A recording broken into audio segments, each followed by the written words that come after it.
Mr. Ega will present the Belize case. And why he's presented the way that he will present is exactly what I want to start today in my presentation, which I believe this is what I finished last time, the Article 6 understanding, which is the one that deals with carbon markets. And not the point to highlight here, Article 6, besides that, is the article that we finally finished it in last COP in Glasgow about the rule book in a way or another one. It's because I'm very convinced that presenting or preparing the information that is needed to meet the requirement of this article is the information that shows robustness, transparency, and a lot of accuracy to the activity data, to the emissions and removals that the country might have, that at the end you could split it to the different regions within a country. So having said so, let's continue with the Paris Agreement, various approaches, Article 6. But as I did with the Mesoamerican group, let me stop a bit here with, to share this slide, and I will share the text itself from Article 6, the one that was negotiated under the Paris Agreement. Let's get it on the screen quick. Paris Agreement is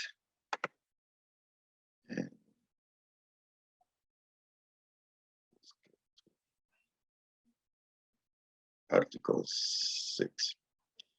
Just to refresh ourselves, I think last time I went through Article 5, and Article 5 is the article that deals with forests. This is a very important article that I went through, and why it's important. Let me just refresh your mind. There are two paragraphs here in the Article 5. The one is referring to activities that developed countries, which most of the time we call them Annex 1 countries, can do under Article 5. They could do everything that Paris should take action to conserve and enhance as appropriate sinks and reservoir of greenhouse gas refers to Article 4, paragraph 1D of the convention, including forests. This is a paragraph linked to the text that creates the convention, the climate change convention. Paragraph 2 is the one that we introduced in Paris. It was a big fight when we were introducing it. And the paragraph 5 is supported for more than 30 decisions that took us 10 years to negotiate regarding to forests, which is the decision that I have been always mentioning related to the Warsaw REP+ frameworks. We, at the end, in Warsaw in 2013, finally agree with 9 additional decisions that cover all the decisions that we have on the REP+, that includes everything that we need to do. And it's anchored in the Paris Agreement. And what I mean is anchored in the Paris Agreement, it means that the Paris Agreement is recognizing all those decisions that have been agreed. And one important point that we also would like, I will also like to highlight is that these decisions were closed not to open them again. I mean, if the parties decides to open one of these decisions, it will need to have consensus of the 195 parties. So you will see it in Edgar's presentation, all the different steps that a country or the region should take in order to understand where they really are. But then we move into Article 6, which is this one here. This is the article, as I mentioned before, that deals with carbon markers and non-carbon markers too. There are two ways to visualize the results that we might have. And I'm pretty sure most of you has been exposed to REP+ projects. Some of you also have been exposed to the REP+ readiness process into the country. And maybe some others have been exposed to activities, probably called a landscape restoration or nature-based projects that sometimes might deal with non-carbon markets activities or with carbon markets activity in the voluntary scheme. Anyway, let me just clarify the Article 6 perspective. The Article 6 has been divided when we were negotiating in three parts. The first part, or the first paragraph, is just the preamble of the three sections that we decide to negotiate the Article 6. And it's very clear in paragraph 1 that everything that we will do in Article 6 with the private sector has to deal with the nationally determined contributions to pursue voluntary cooperation in the implementation of their nationally determined contributions to allow for higher ambition in the mitigation and adaptation actions and to promote sustainable development and environmental integrity. First things to highlight, this is not to do something outside of the Paris Agreement. It's nothing to do outside of your NDC, which is the nationally determined contribution. Last time I shared with you a link where you could look at your country's NDC. So Article 6 was meant to actually enhance the ambitions on your NDC between two parties. So it is very clear that this is to work with NDC. The other important point is to promote sustainable development. Of course, this is a two words, sustainable development. And we all know that we have the 2015 adoption of the 17 objectives of sustainable development. So every country has the right to decide how they will interpret or define sustainable development, but we have to frame it within those 17 objectives whenever it is possible, because not every project or every activity falls into those 17 objectives of sustainable development, but you have to promote it. And the most important point to me, environmental integrity. Environmental integrity, I believe I have mentioned this before. The meaning of these two words actually refers that if you are really reducing 1 ton of CO2 equivalent, it is 1 ton of CO2 equivalent. And here's where we have a lot of confusion, because sometimes there are methodologies that are only accepting half of the ton of CO2 equivalent, 75% of the ton of CO2 equivalent. So we don't really know what is the real value. So environmental integrity means a ton is a ton of CO2 equivalent. So Article 6, which actually is promoting the enhancement of ambitions, at the same time is promoting the enhancement of the accuracy of information that any country will provide to any participant that would like to be part of this. It's like you are transferring at the end 1 unit, mitigating unit that you have achieved in your country, and the buyer party will want to be sure that he's achieving that 1 ton of CO2 equivalent. This is environmental integrity. Then that is the preamble. So we have the rules of the game very clear, very clear. And this is why I always enhance my communications to parties and let them know when they are implementing and preparing all the information that they should take into account the environmental integrity concept as well as the sustainable development issues according to their national circumstance. But environmental integrity has to deal with a lot of points raised in technical discussions, and we will cover those in a second. Then paragraph 2 and paragraph 3 are the so-called Article 6.2 negotiation.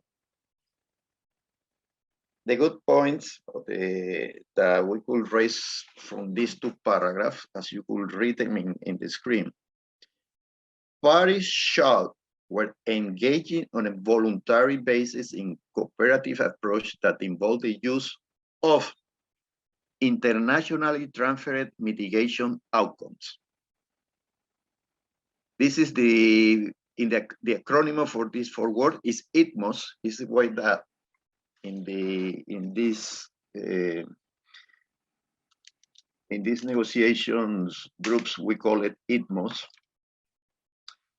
Is the words replacing what we used to have in the past from the Kyoto Protocol, CERS, which is Certified Emissions Reductions. So right now, everything that we call CERS from the Kyoto Protocol, from clean development mechanisms, now we are starting to rename them as internationally transferred mitigation outcomes, the ITMOS. And look at the following part of the sentence. Towards national determined contribution, promote sustainable development, and ensure environmental integrity and transparency. This is exactly highlighting what is in paragraph 1.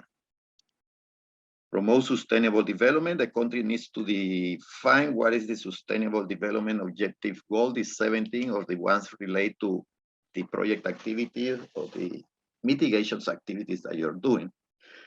But then to ensure environmental integrity. And the only way to ensure environmental integrity so far adopted and accepted, ratified under the convention is to use the IPCC guidelines, the Intergovernmental Panel of Climate Change. They are a group of scientists that are the one that study science. I'm pretty sure you have read a lot of these reports. A couple of months ago, they released the 6 reports, but they also released the ways that we need to use methodologies to account for the different sectors, emissions or removal. So environmental integrity is guaranteed once you demonstrate that you are using IPCC guidelines. And transparency. The transparency is an all-important point because at the end you need to demonstrate how you are getting your activity data out of your sector, which is very, very important. That is the starting point. How you will do the application of the IPCC guidelines for the forest sector or for the land use sector, there is a lot of challenge because those challenges are related that for every ecosystem that you have classified within your country, you need to have a robust information behind that guarantees that the emission factor or the carbon content of that ecosystem has been properly addressed in order to provide an emission factor number that will be linked to the activity data. Your activity data might represent, let's say, probably 1 million of hectares of one ecosystem. And you need to have reliable information that that 1 million of hectares is storing, is removing, is releasing any amount of CO2 of carbon or CO2 equivalent, which is the way that we estimate it. So that's related to transparency. And in Edgar's presentation, we will see how everything is the proper steps to do everything. And shall apply robust accounting to ensure, inter alia, the avoidance of double counting, consistent with the guidance adopted by the Conference of the Parties, serving as the meeting of the parties to the Paris Agreement. A strong language, very simple, but very strong language. Avoidance of double counting. Again, avoidance of double counting deals directly with the NDC's targets. And let me give you a very simple example of how the avoidance of double counting works. Let's assume that the countries decides to reduce 100 tons of CO2 equivalent from the period of 2020 up to 2030. Then it comes to 2030, and when the countries does his old mathematics again, the countries realize that the country has achieved the 100 tons of CO2 equivalents in 2030. Perfect. So it means that its commitments on the Paris Agreement through its NDC has been achieved. But probably internally, a lot of people might think, well, I want to sell my credits, I want to sell this, and I want to get some revenues because I have done my homework and I have preserved my forest. Well, if the country becomes too ambitious, then the country is not allowing is not allowing as much space to participate in this carbon market mechanism, because you could sell whatever is the excess of your targets. And let's put the same example in thinking that in 2026, the country has already achieved the 100 tons of CO2 equivalent target. And why this is important, again, that the country will need to have a very updated information by year and not every 5 years. So you are realizing where you are. But then in 2026, you achieve the 100 tons of CO2 equivalent.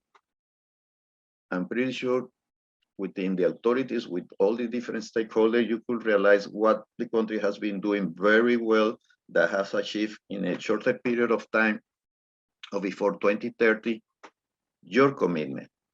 And then you could analyze yourself that it is possible to achieve more. Then you decide in 2026 to sell 20 of these tons of CO2 equivalent to the market, to whoever wants to buy. Perfect. The double accounting refers specifically to this transaction. If the country decides to sell 20 to a different jurisdiction, because those 20 credits belongs, let's see, to the indigenous people, well, those 20 credits has to be replaced in a period of 4 more years before the 2030 time period ends, because the country itself commit to achieve 100 tons of CO2 equivalents removals in that period from 2020 up to 2030. So the mathematics means that once you sell 20 or you transfer 20 credits to a different jurisdiction, you are shortage in those 20 tons and you need to replace them. But in the case that you have 120 tons already achieved, then you are in a good position to sell that excess of 20 tons credits. I want to be sure that you understand the mathematics behind the double accounting issue, because this is very important to know it, because it's linked to the NDC. Unfortunately, I cannot say I have read your African's NDC, but I have read my region's NDCs, and I don't think this mathematics is very well understood when I will see the ambition that the country might present or has been presented in the different NDCs, but at the same time, they are thinking that they're going to participate in the carbon market from the REPALEAC perspectives. It shows very clear that, first of all, they don't have updated information, like a year-by-year information, and it shows very clear that the efforts that they're doing on the REPALEAC are being given away by the ambition that the country is putting in the NDC. And why so? Because the connection between the the technical guys, the negotiators people, the political and decision makers group are not well connected. It's missing. There is a gap of understanding, and it creates confusion for our country. So the double counting issue is an important one, because countries cannot say right now, well, I will start selling my credits without really knowing where they really are. And that's why it's very important to understand that the reference level or baseline, national reference level or national baseline of the sectors be well understood, be well estimated using robust activity data. And I'd be always encourage countries to let's have a better way to collect activity data for the sectors, for the different sectors, in order to understand very well where we are. And this is related to my three questions that I have raised before and always raises to different groups. There are three important questions: where the country is, or where I am right now, where do I want to go, and how do I get to where I want to go? Most of the time we know the second and probably the third question, answer for the second and for the third question. But the most important one, which is related where I am, is a big gap to understand where we are. And that is related to have a update activity data, update information of this sector. And when I mean updated, I mean by, at least we are in 2022, I will encourage countries to have information already now, this is April, of what happened in 2021. So we know where we really are. Well, most of the case, our latest information is linked to 2017, some countries to 2015, and even other one worse to 2010. How could you do projections of whatever is happening now and even to the future if you don't have updated information? But that article, that paragraph is encouraging country, and that's what the countries, some of them are doing. And again, I highlight that all these, the rules on the Article 5 are already set to do this estimation, to do this calculation. It's just a matter of time that the countries understand it. Then it comes to paragraph 3. The use of international transfer mitigation outcomes to achieve NDCs under this agreement shall be voluntary and authorized by participating parties. Paragraph 3 is an interesting paragraph, but at the same time, it's something that we need to be careful as a negotiator. For REP+, we have Article 5, and we have all the rules negotiated. So we know what are the different steps that we need to follow.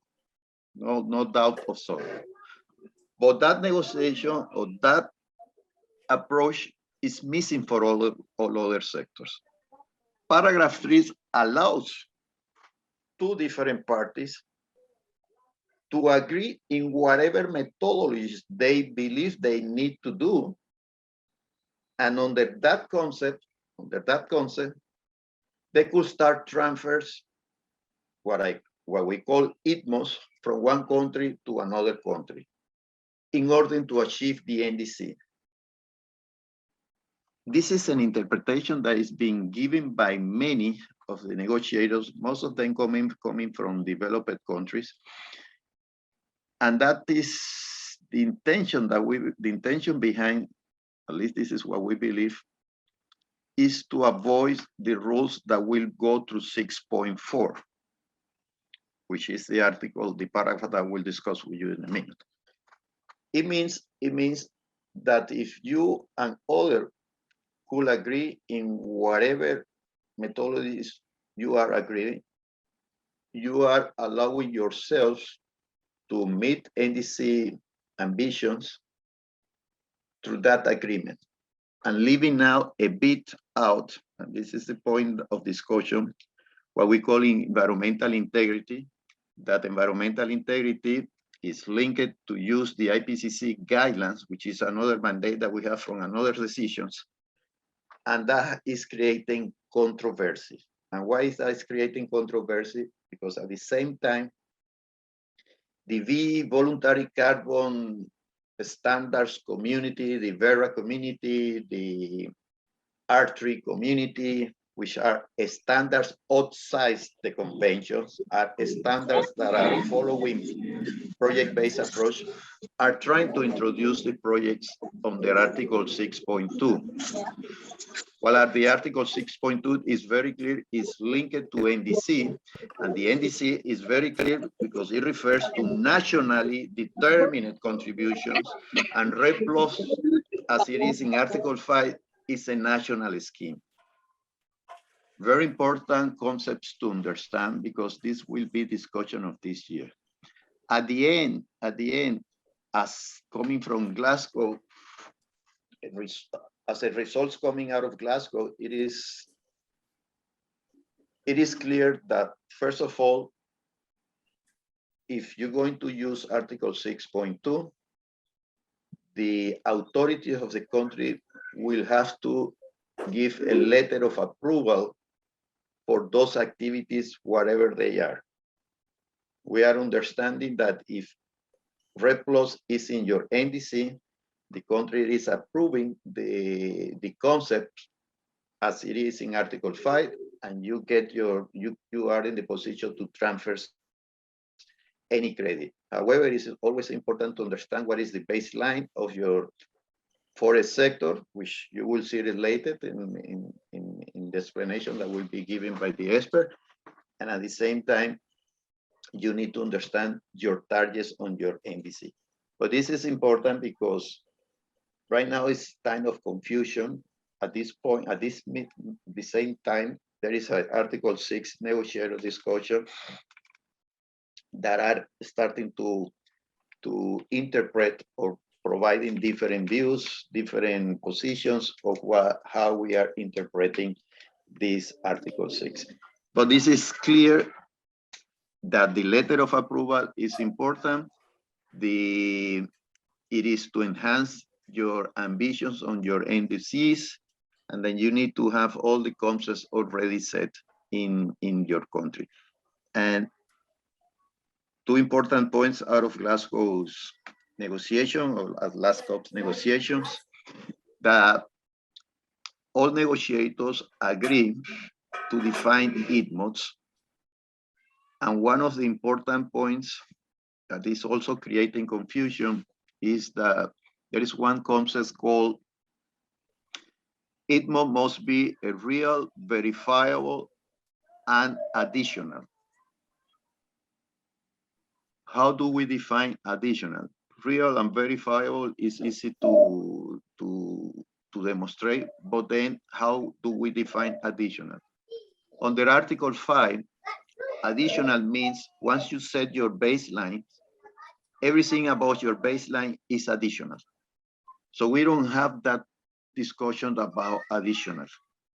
But sometimes under Article 6, under this definition, additional means that you need to implement a new activity or a new approach that does not take into account natural process. And what I mean by natural process, I refer specifically to conservations. And why I'm referring specifically conservation, among many others views that indigenous people are always highlighting, conservations of forest is important for you. It's a concept, or it's a process that you have been doing for many, many years, centuries. And this is the way, this is what you would like to be recognized. Under Article 5, that is recognized. Under Article 6, we believe it's already there because under the language under 6.2, it is clear for us. So everything that we do under Article 5 fits perfectly under Article 6.2, and we don't need to have a discussion. But that discussion is still there, and we need to create clarity on so. And of course, the countries that I'm representing, a lot of the African group are also moving into this direction, But we always have this confusion of the VCS, of the Vera methodologies that clash with the Article 5's view. That is clear under Article 6.2. The other important point on Article 6.2 out of the last COP was there is a sentence in the decisions that calls to keep discussing the meaning of emissions avoidance. I will be very honest with you. Emissions avoidance sometimes was related to conservation in this discussion. It's a term that doesn't show clarity, and it was also related to conservation when we were having this discussion, and at the same time conservation and deforestation, because if you enhance conservation, you are avoiding emissions. It was a tricky way to treat the emissions avoidance concepts through the forest, However, under 6.4, we have a very similar sentence that talks about this year we still need to consider the activities under emissions avoidance as well as conservation. 6.4 mentions conservation, 6.2 does not mention conservation. So that gives for REDD+ countries or forest countries ammunition to say, hey, hold a second, emissions avoidance right now is referring to renewable energy projects and not to conserve forests. Conserve forest is a different story and is part of Article 5, so it's not mentioned in any other part of the decision test of 6.2. So far, we don't need to even have a discussions about conservation. Conservation is an activity under REDD+ and is considered under Article 5, so it fits perfectly under Article 6.2 language. So that's the fight that we will have this year just to bring clarity, but for many of the rainforest countries, this is a way forward.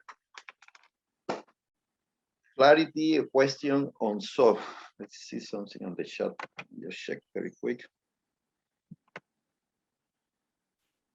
Any question, especially in the double accounting issue that is related to your NDC, is related to your reference level. So in my personal opinion, your reference level that is a mandatory approach that we need to do under Article 5 has to be in line with your NDC. Most of the time, it's not online to avoid double counting. So any questions on environmental integrity? If not, I should proceed. Paragraph 4. Okay, sorry, I didn't see it. Yes, please.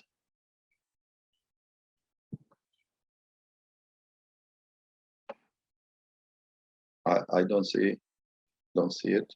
C'est parfait. Hein?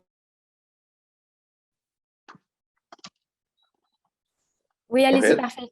Allez-y. Bonjour à toutes et à tous. Heureux de nous retrouver encore pour la 21e fois.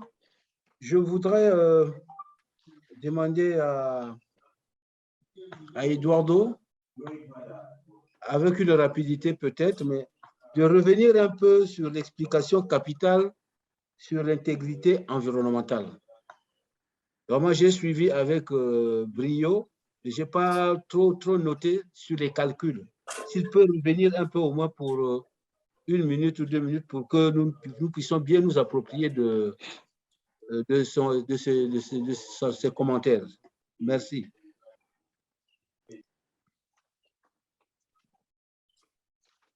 Excellent. It isn't too complicated, but at the same time, it's very confusing. Environmental integrity, even though that is, you cannot find in anywhere of any decisions under UNFCCC, but the concept is understood very well. It means if I claiming that I'm reducing a ton of CO2 equivalent is equal to 1 ton of CO2 equivalent. Why I'm saying so? I mean, sure, Mhm. Environmental integrity, as I mentioned it before, is a very interesting concept that has not been officially defined. Are you following me? Has not officially defined in any text decision under the convention, but is very well understood when we are applying IPCC guidelines.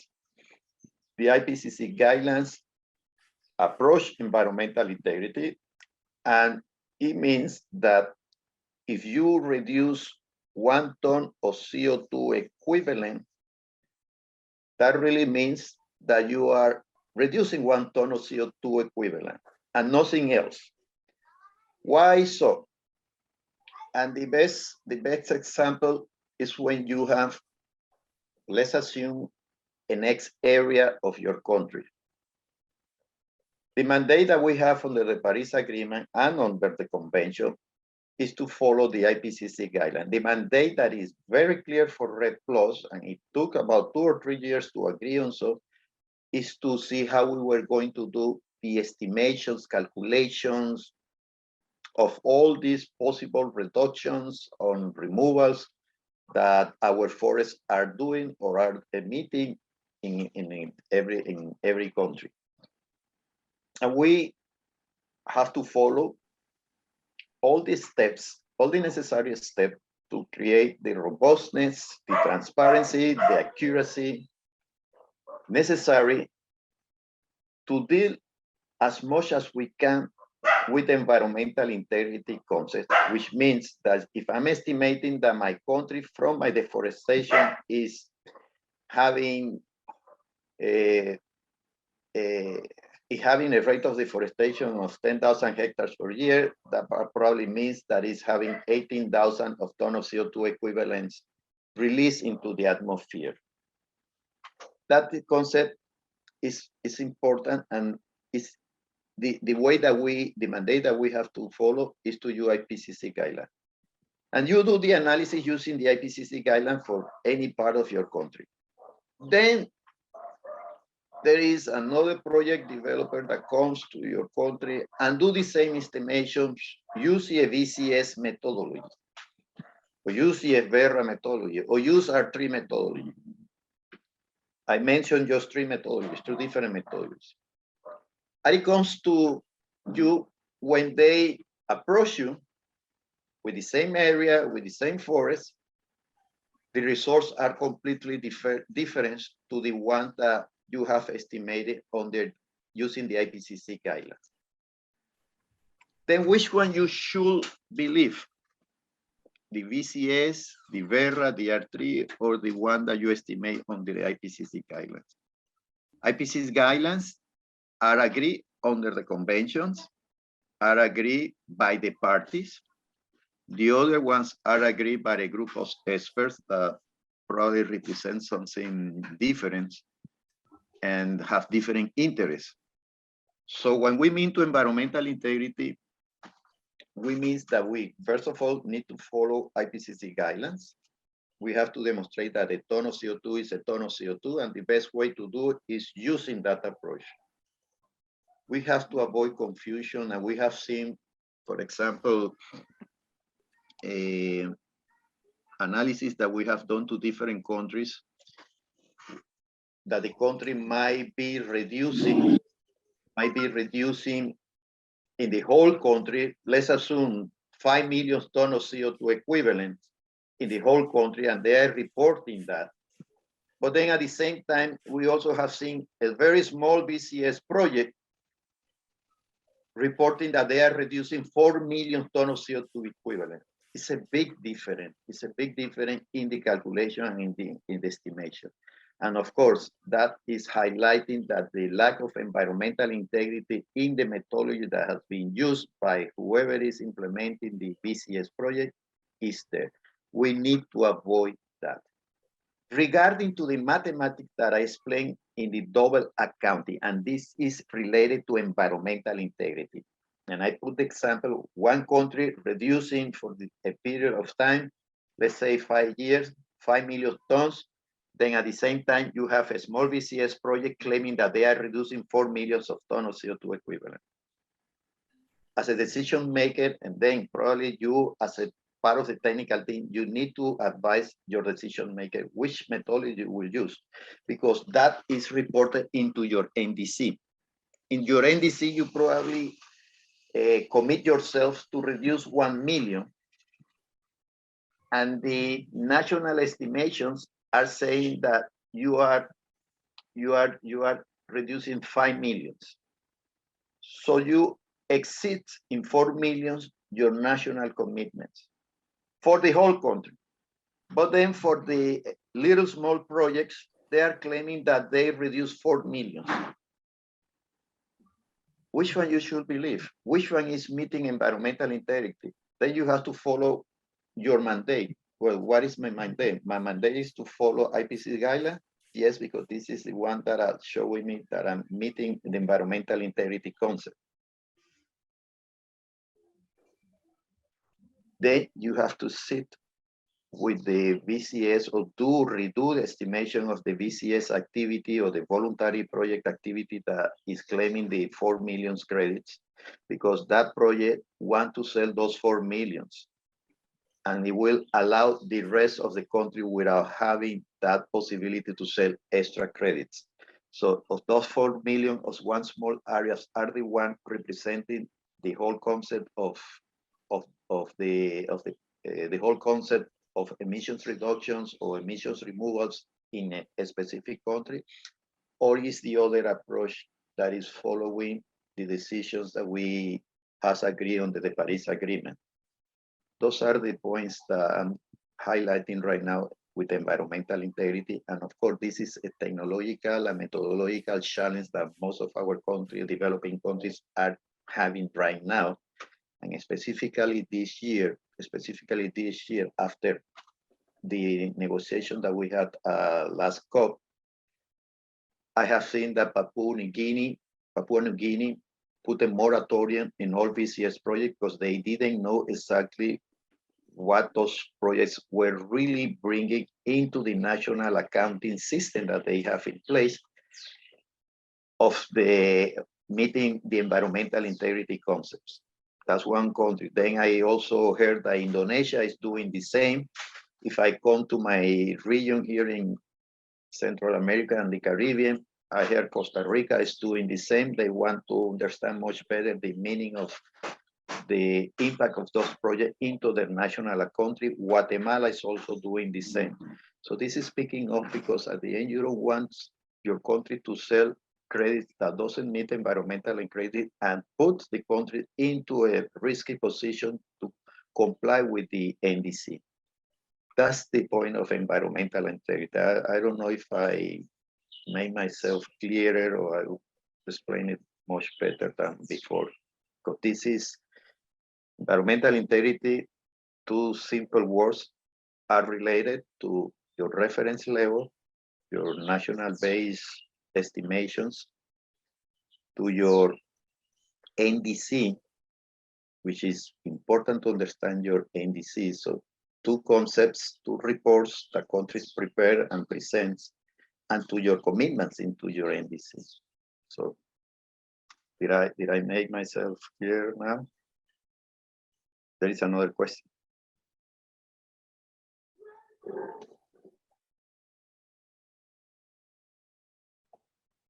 Please, IFI.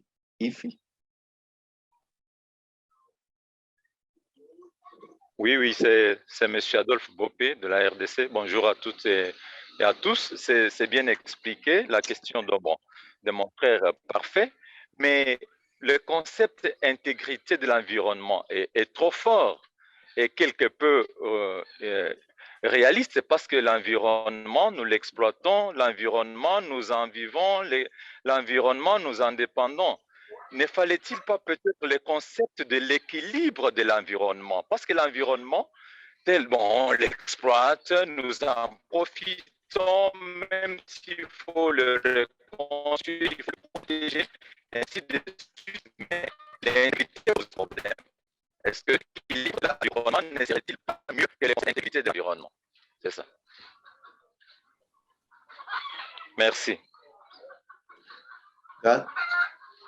that is a very important comment. And as human beings, what we are trying to interpret what is exactly what the atmosphere is seeing from us, from any activity that we are doing. And of course, this is a very difficult challenge, and science is doing the best that scientists could do under the IPCC group. And there is a bunch of scientists doing this analysis very well. Just want to be sure and trying to be sure that what the atmosphere is seeing from what we are doing. And that is the concept of environmental integrity. Of course, it's very difficult to have the feeling of the atmosphere, the real feeling. No? If I'm emitting 1 ton here, or it's half of a ton. So that's why the concept of environmental integrity is interesting. In the presentation, you will see the meaning that I'm highlighting here in real estimation and real calculations at the end to get results. As I said again, we might read these decisions here. And these decisions are based on a lot of estimation, a lot of calculation, but we have to be sure which methodology we use. There is a lot of methodologies out there that are more for business as usual in reality, which I'm not against, so, but we need to also be aware that our time to combat climate change, I mean, we need to combat climate change right now, and we need to use the right tools, the right activity, implement the right activities within our areas, within all around the world. So that's the key point.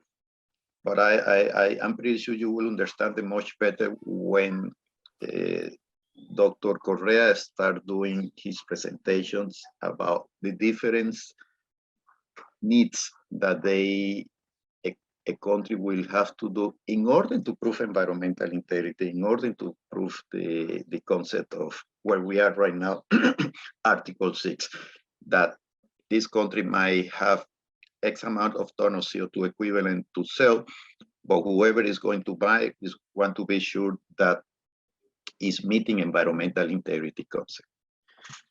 Okay, let me continue up.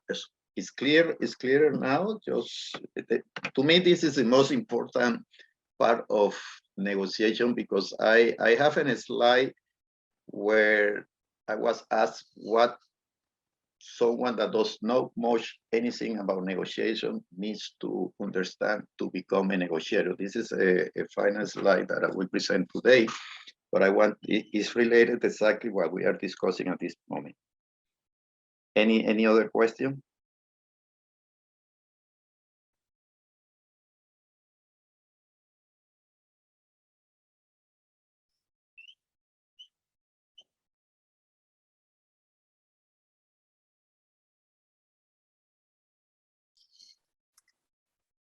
Oui, Séverine, allez-y. Yes. Thank you, Roras, and presentator giving me a floor. My issues is about, my question is about how indigenous people at national levels could be negotiated with the government to be involved in implementation of those articles, because sometimes indigenous people have a problem to access to the resources of environment, integrated environment. Sometimes there is the barriers, raw barriers, which limit indigenous people to access to the forest. And you said that the conservation of forest is very, very important for indigenous people. But we have the problem when the negotiation is finished in a COP. It's very, very difficult to be implemented at indigenous people at national level, in the effective countries. So I would like to ask the approach we can use by actualization, by using those articles you gave me.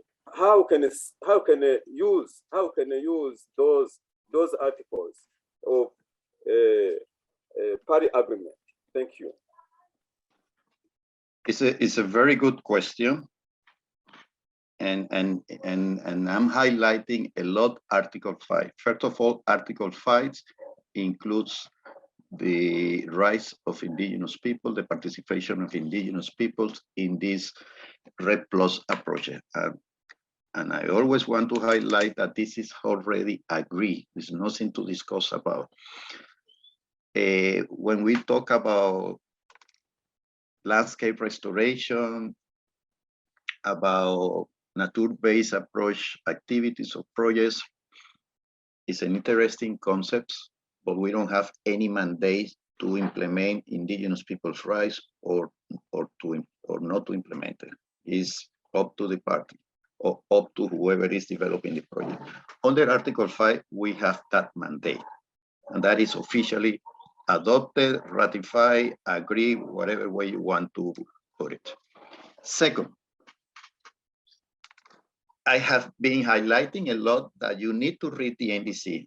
Every time that the country presents an NDC to the convention, and only to the convention, is presented to the whole international community, we have to be sure that under that NDC, first of all, REP+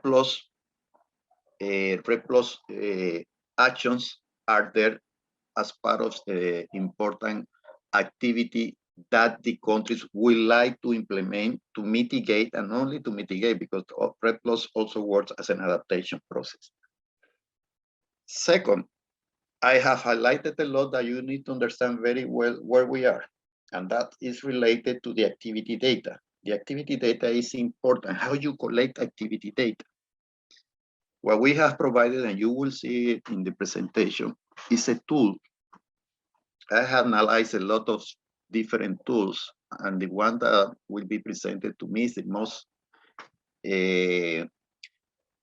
most effective tool to really differentiate within a country who is doing what. Indigenous people are conserving, the other ones are deforesting. It's the best tool that I haven't developed it, but that I have seen compared to different ones. And that is related to build the activity data of the country. In the following presentation, which is the case of Belize, we have divided the country in 1 kilometer square.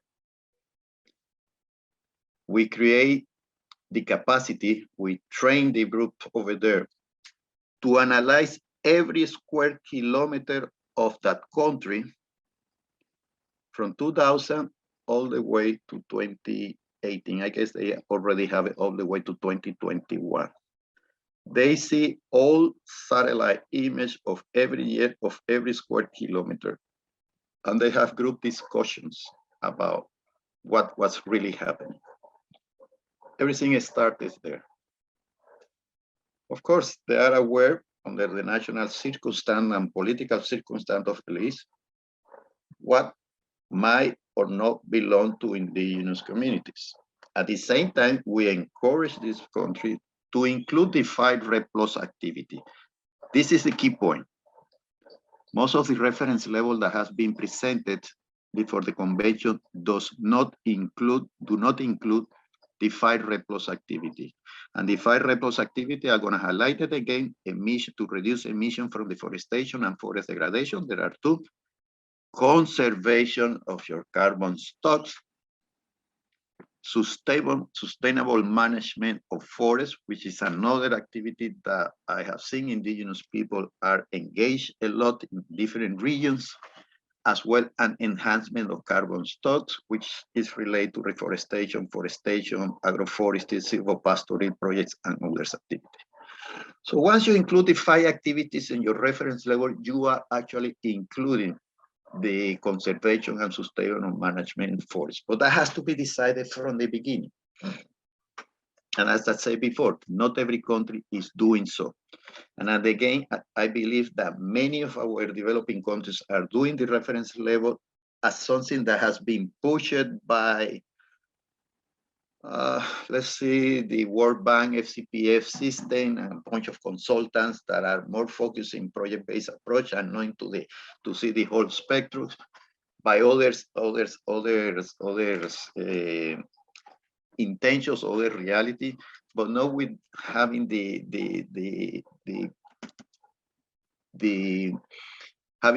scope to really understand what is happening in the whole country. And the most important point that now we are fighting that conservation be recognized under Article 6, which I did the explanation that under 6.2, it fits perfectly. So answering to your question, it's key that you realize within your country that when the country is presenting the NDC, REP Plus is there. And if the REP Plus is there and is not well defined, then define that you would like to have the 5 REP Plus activities. That is, if you see the visions, objectives, scopes of any Ministry of Environment in this whole world, all of them have the same objective. We need to protect, conserve, preserve our forests, blah, blah, blah. It's the same vision for all mission, objectives, scope, how you want to call it, whatever. They have the same mandate by law.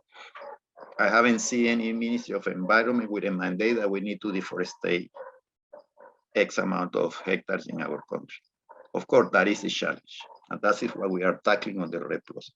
So that's the point that we need to check very well. Check the NDC.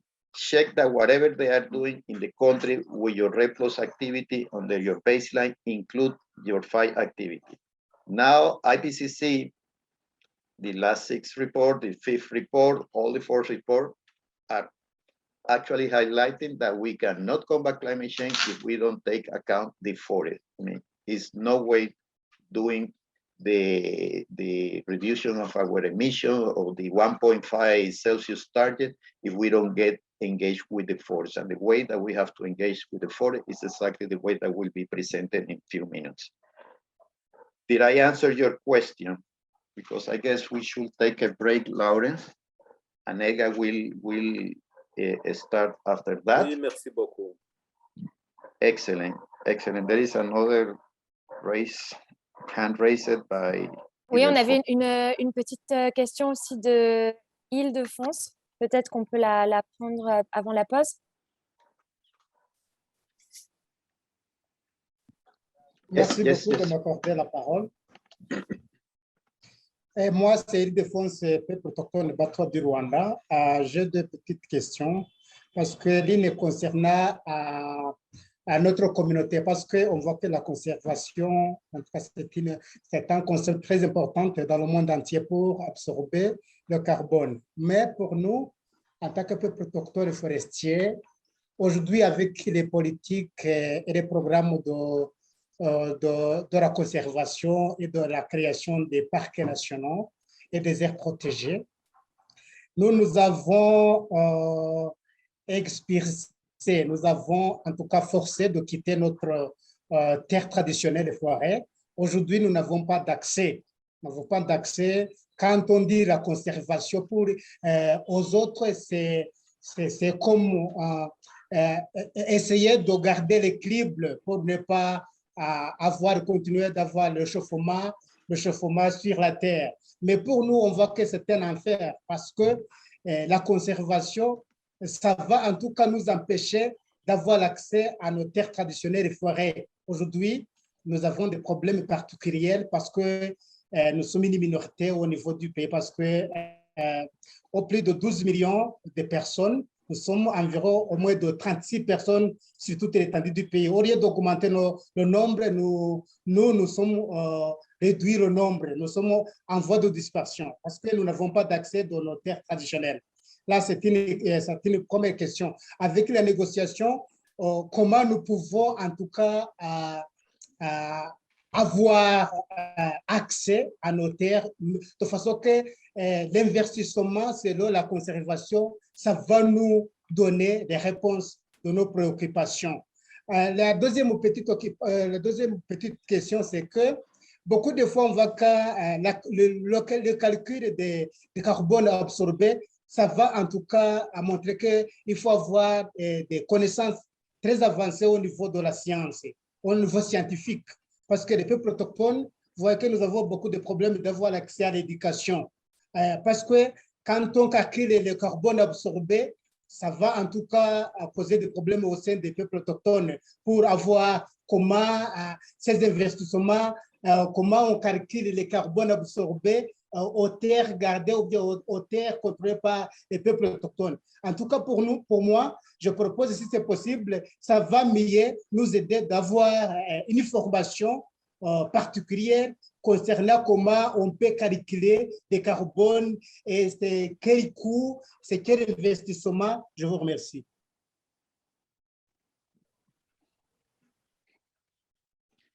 Thank you for this interesting question. And I really love this interaction that we're having here. First of all, I understand the land tenures issues, not only with indigenous people, with other forest communities living within the forest, communities within the forest and outside the forest. That's a big issue in many of our developing countries that we haven't been able to solve it. It is a political discussion, and every country has its own national circumstance, and of course I cannot make an opinion, a personal opinion, except that I see that some of our decisions makers are trying to solve it, and I don't have an answer for so. However, I have an answer to engage carbon's benefits. I don't want to call them carbon rights anymore. I would call them carbon benefits. That at the end, when you are having carbon benefits under this Article 6 discussion, the country itself is committing to protect, to preserve the exact area that they are assuming that is achieving the results. That doesn't mean that you are giving your land to someone else. And that's the difference between carbon rights and carbon benefits. Unfortunately, most of our legal discussion is dealing with the concept of carbon rights and not with the carbon benefits concept. I'm encouraging, I'm not a lawyer and cannot talk much from the legal perspective, but I understand a lot of these things. And this is changing right now because of the Paris Agreement, Article 5, which is related to the Cancun Agreement coming from 2010. We don't talk about carbon rights, we talk about carbon benefits. So start thinking in the big picture, because you have 2 fights. I'm pretty sure you have many other fights to do. First of all, understand that conservation should be included in your reference level. Second, there is another fight related to land tenures. But then the land tenure is a different discussion in this out of these concepts, which in a way, another one, it has been encouraged to developing countries to solve this issue while at the same time we are implementing RED+.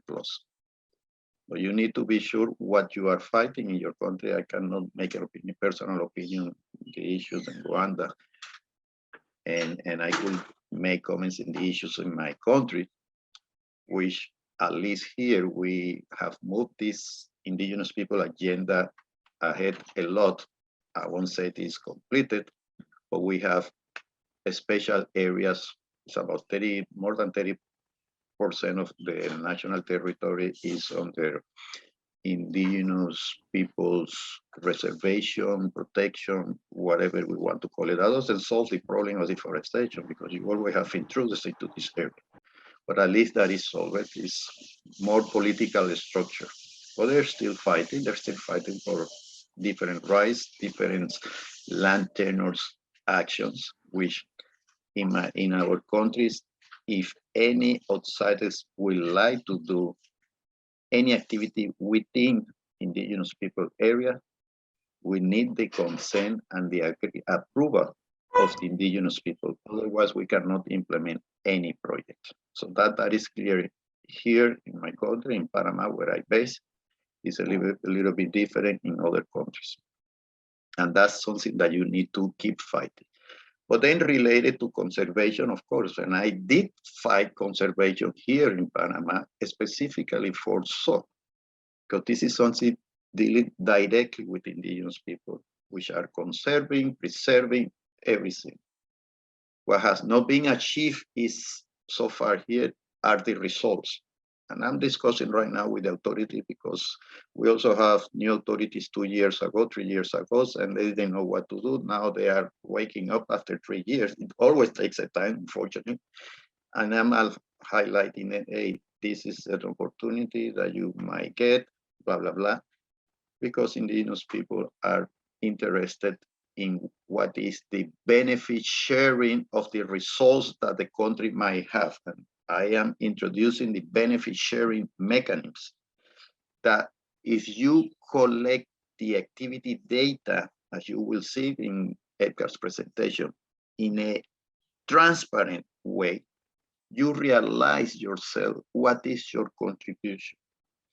That specific action is missing in many of our developing countries, unfortunately. And now technology is allowing us to do so.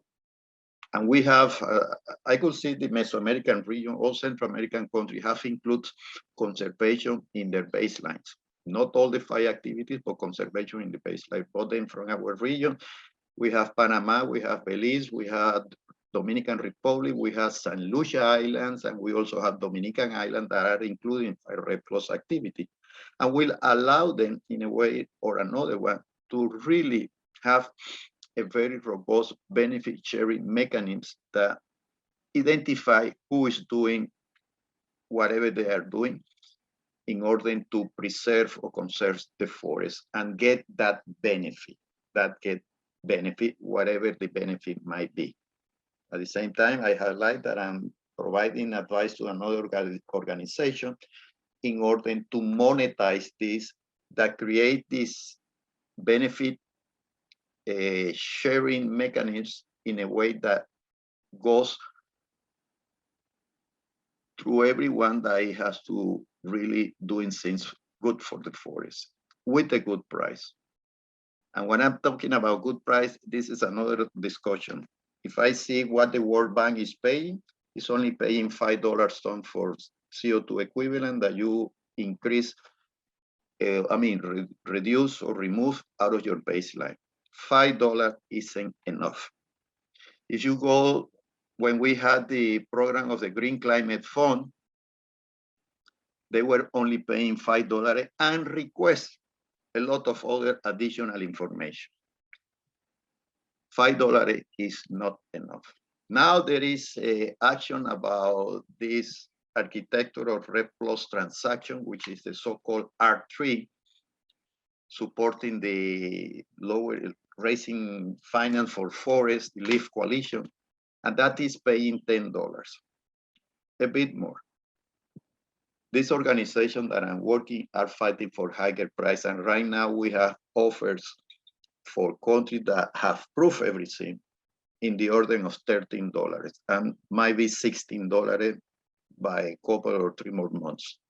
But need to have this clarity that I'm highlighting right now.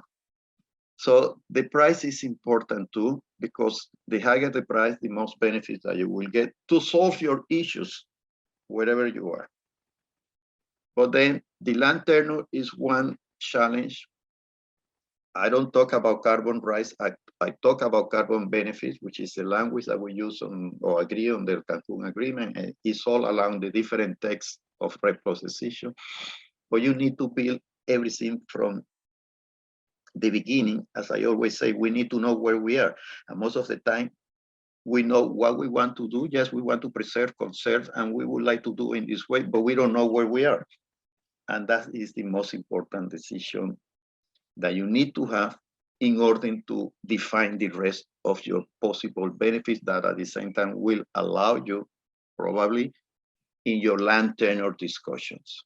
Because once you commit one of the environmental service that the forest, which is the one that I'm discussing right now, gives to everyone, is the carbon sequestration, then you are committing in your fight, in the challenge that we all have to deal with the 1.5 Celsius target agreed under the Paris Agreement. I hope I have clarified the comment, and I'm pretty sure once the speaker that I have invited is also coming from Indigenous people root, will explain you all the different steps that all these decisions are actually telling us that we need to do, and will bring the clarity probably that we need to understand in order to understand where we are. That's the point. Did I answer the question? It's already 8:30 my Panama time. And this is it for the moment. Anything else? Lawrence? Anyone else? Non, je pense qu'il n'y a pas d'autres questions. Du coup, on peut faire une pause de 5 minutes. Et nous reviendrons du coup à 8h38 heure du Panama. À tout de suite. There is one hand raised by Thiel.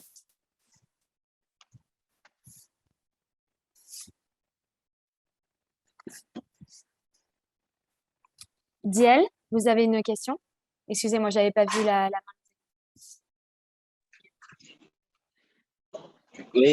Oui, bonjour, j'avais une question. Je ne sais pas si vous m'écoutez. Oui. Allô? Oui, je me suis vraiment de prendre la parole après l'annonce de la pause de 5 minutes. Et ma préoccupation valait dans le sens de la valorisation des savoirs traditionnels des peuples autochtones en lien avec le calcul de carbone. Et si je prends par exemple le cas de la République démocratique du Congo, mon pays, que je fais partie des peuples autochtones pygmées de la République démocratique du Congo, nous sommes mis ensemble pour mener des activités de sécurisation foncière via le processus de la foresterie communautaire. Et jusqu'à maintenant, nous pouvons compter plus d'une dizaine déjà de concessions octroyées par le gouvernement congolais et auxquelles nous voudrions associer des activités de recherche basées sur les savoirs traditionnels parce que les aspects techniques et scientifiques ne sont pas à notre niveau. Maintenant, je voudrais me rassurer dans le cadre du processus de changement climatique, comment arriver à concilier les approches en lien avec les savoirs traditionnels et les approches modernes liées au calcul de carbone pour mieux faire le plaidoyer et nous faciliter l'accès aux bénéfices ici de la conservation. C'était ça ma première question. Et ma deuxième question, c'est en rapport avec les différents conflits et les cas de violation des droits humains liés à la perte des terres aujourd'hui concédées et où sont appliquées les activités de conservation, que ce soit la conservation communautaire, que ce soit la conservation via les aires protégées. Et on observe que les peuples autochtones ne sont pas vraiment pris en compte dans les systèmes de gouvernance modernes vis-à-vis de leur capacité, de leur mode de vie, tout ça. Maintenant, je voudrais me rassurer comment concilier dans tout ce que nous sommes en train de faire dans une approche exhaustive qui prend en compte les deux éléments. Voilà un peu.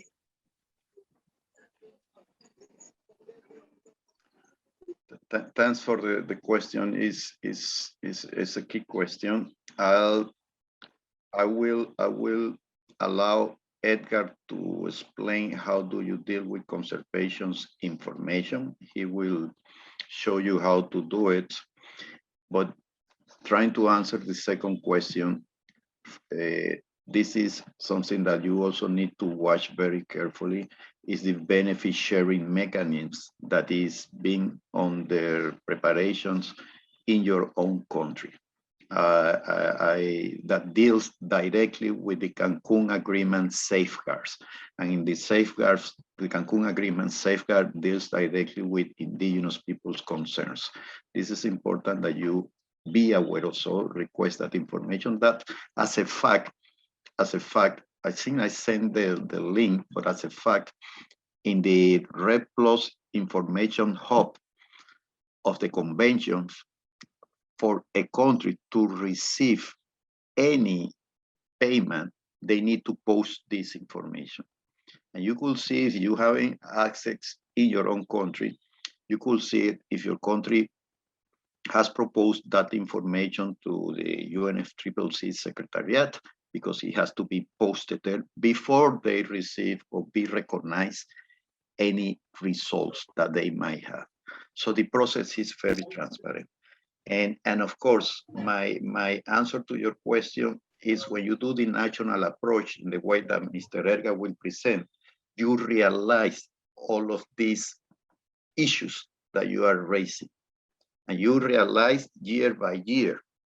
So what happened last year in X area of your community, of your country, whatever. This is exactly that we're looking on the transparency.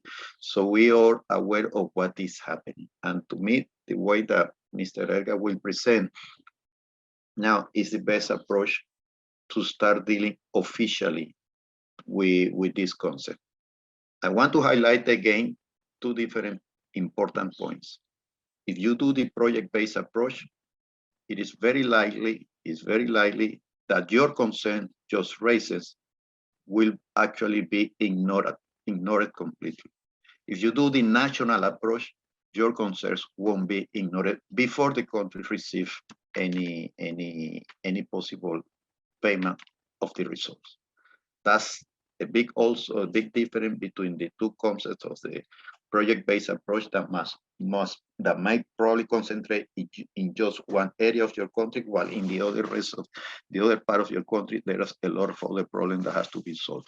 If you do the national approach, including the 5 REPLUS activities, you will be aware of everything that is happening everywhere in your country. And this is key for everyone to enhance the transparency of the land use changes in the country, or whatever is really happening over there.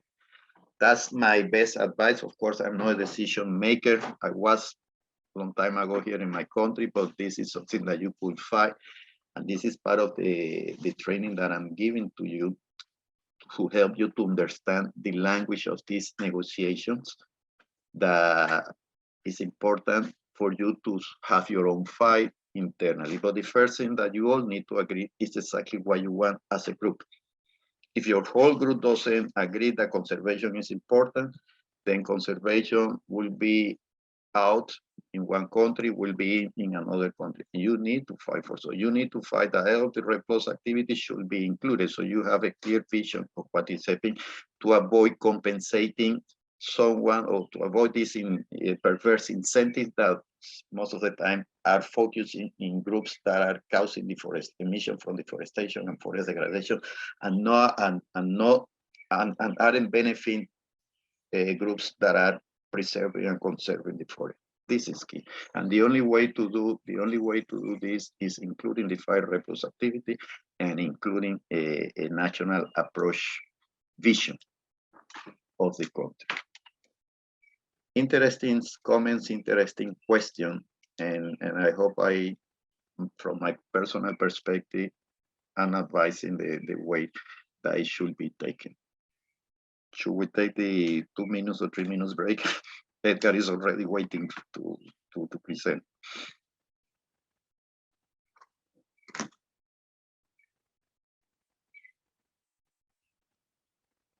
Lawrence?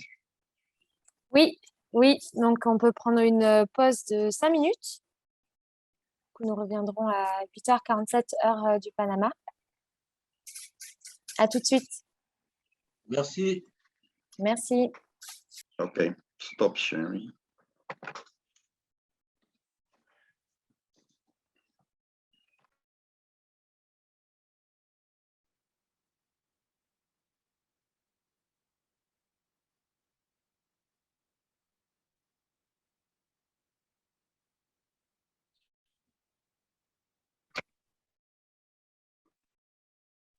Hello. Hello, Lawrence. More official. Oui, je suis là. Okay, so Ok, donc on peut reprendre la session.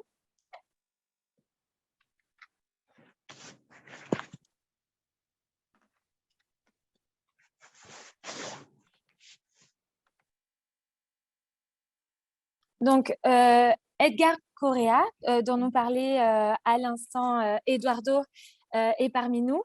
Edgar, merci beaucoup de vous connecter et de faire partie de ce training organisé par la FSC Indigenous Foundation.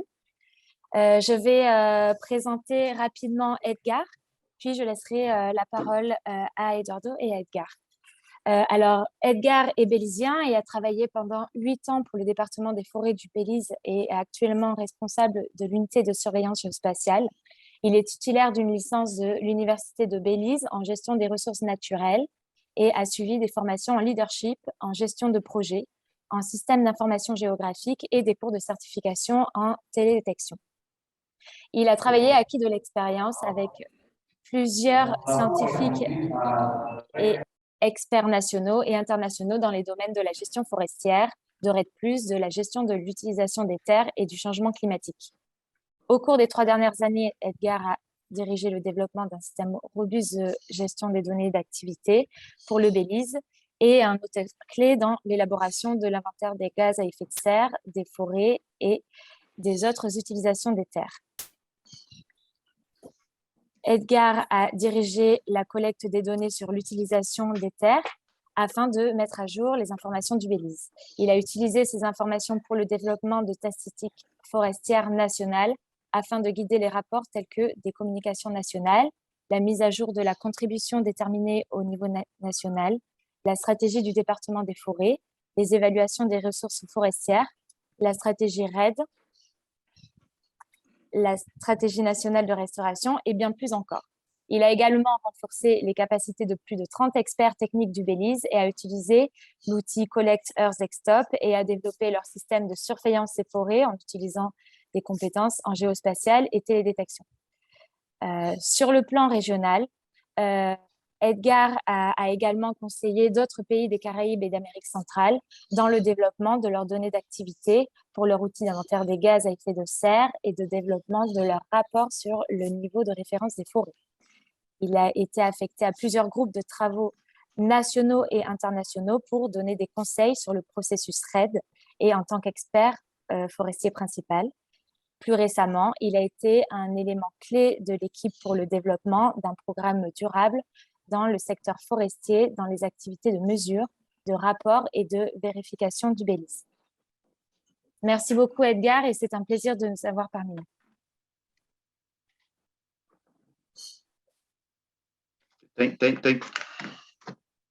Thank you, Lawrence, for the Edgar introduction. Just one quick issue. Edgar, if you are not listening, you're gonna be presenting in English.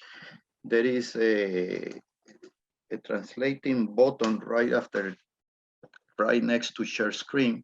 So you could press that one and choose the English translation, because probably some question will be given to you in French and they will be translated immediately through that button. Yes, Eduardo. Good day. I already did that. So thank you for that. Thank you. As well. Thank you, Edgar. And just to add to the excellent presentation that Lawrence did about Edgar, I want to highlight just a couple of things that I know from this gentleman. I met him back in 2018.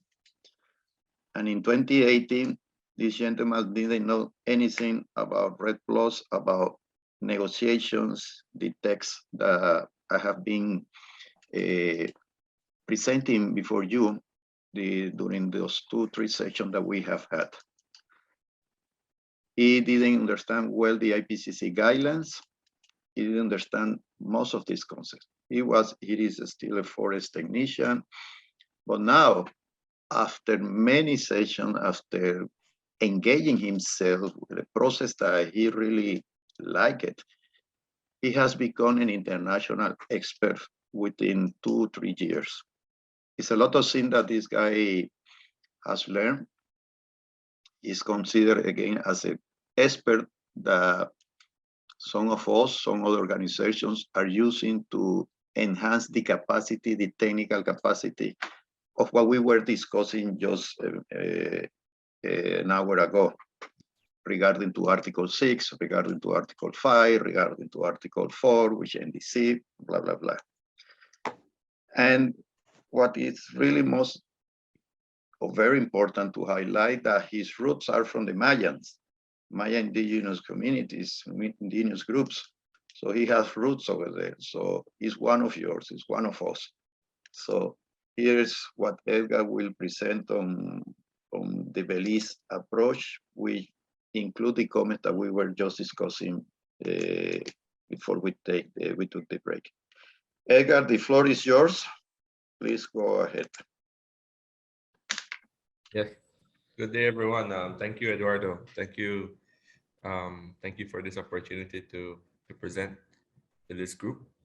It's been a journey since 2018, and embarking on this process hasn't been easy. It has been a lot of work. That's what Eduardo did mention to me in the past, inviting me to sessions and showing me the first tip of the icebergs excited me. But after all, it's a lot of work, a lot of dedication that we need to put in place, and also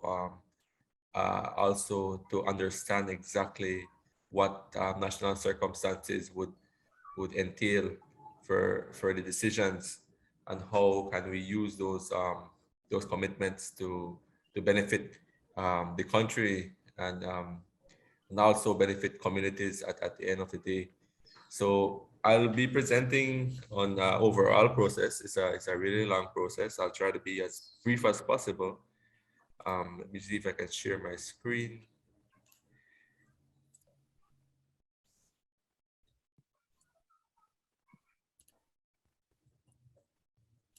Can you let me know if you're seeing my screen? Yes, we are seeing your screen. Great. So, like I mentioned, Belize has been through a journey to results-based payment, because I believe that's our ultimate goal at this point in time, to look at the process when it comes to benefiting from results-based payment, and also at the same time ensuring that we align or achieve our targets within our national determined contribution and other significant sustainable development goals, activities that go in line with actual incentives or payments to actually go ahead and doing this stuff. So I'll be presenting on this, on the overall process, and just kind of giving you a content of what we'll be looking at. It's looking at the context of Belize, just to give you an idea. The structure of the Belize Forest Department as well, in terms of the permanent sample plots, some of the collection of the activity data process, national forest results, and also looking at reference levels, emissions report, and greenhouse gas inventory and extent. So where is Belize? Belize is located within Central America, and it's a really small country. about 22,000 kilometers squared. It's the only country within this region, I could say, that speaks English, apart from the Caribbean countries. But within this Central American belt, we are located around right below Mexico and above Guatemala and right beside Honduras. So they speak Spanish, we speak English, but at the same time, a lot of our ancestors came from Mexico, Guatemala, all these different areas. In my case, my ancestral roots are from the Yucatec Maya, which is from Mexico. Belize itself, it's a small country. We depend on a lot on natural resource base, agriculture, tourism, about 400,000 in terms of population. We still have a really high poverty rate as well. I mean, especially with the pandemic, it has increased, but we have been doing a lot better over the past year economically to improve our GDP. So it's been an ongoing process. At the same time, best challenges in terms of the developing countries. At the same time, we do have a lot of areas protected, forest lands. We still have over 60% of our lands are protected, and most of them is within terrestrial areas, protected areas. And also when it comes to drivers of forest loss, it's looking at again, agriculture expansion, unsustainable and illegal logging, in some development in terms of that, but also we do suffer natural disasters such as hurricanes, and also we look at the different types of pests within the forest that affect the pine forests.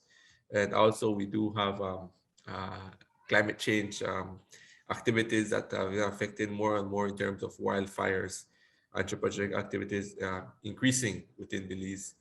So just gave you a little context of Belize, but at the same time giving you a background in terms of the reporting process, in terms of Belize itself and how it's submitting its greenhouse gas inventory, which is the baseline for actually understanding this process and understanding some of the data that it goes along when it comes to reporting. It comes to, as well, when it comes to the greenhouse gas inventory, we're looking at national estimates.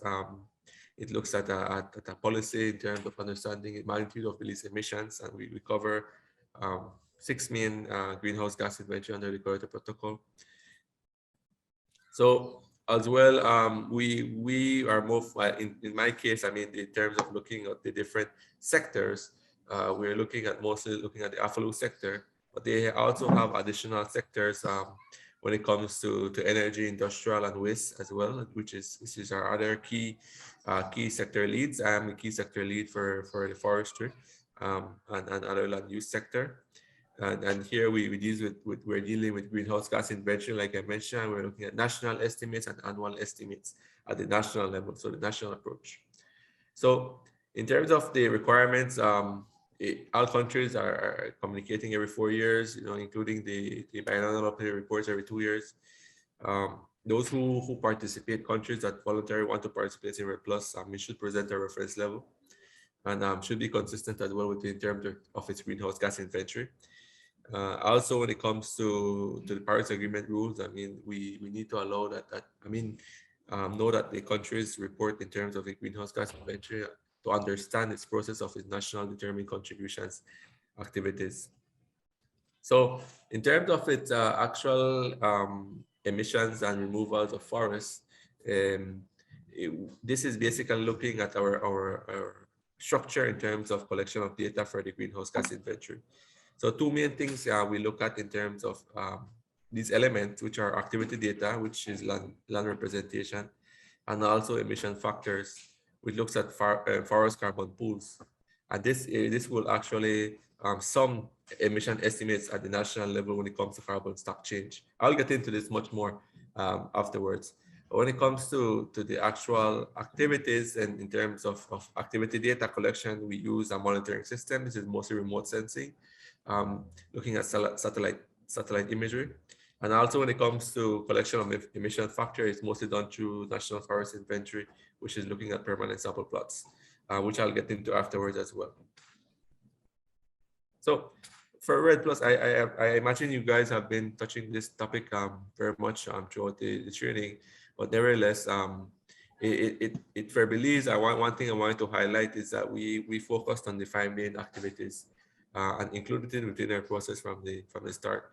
So which includes reducing emissions from deforestation, also emissions from reducing emissions from forest degradation, also conservation of forest carbon stocks, and also that area looks at protected areas specifically, which I forgot to mention that about 40% of our lands are still under some kind of protection.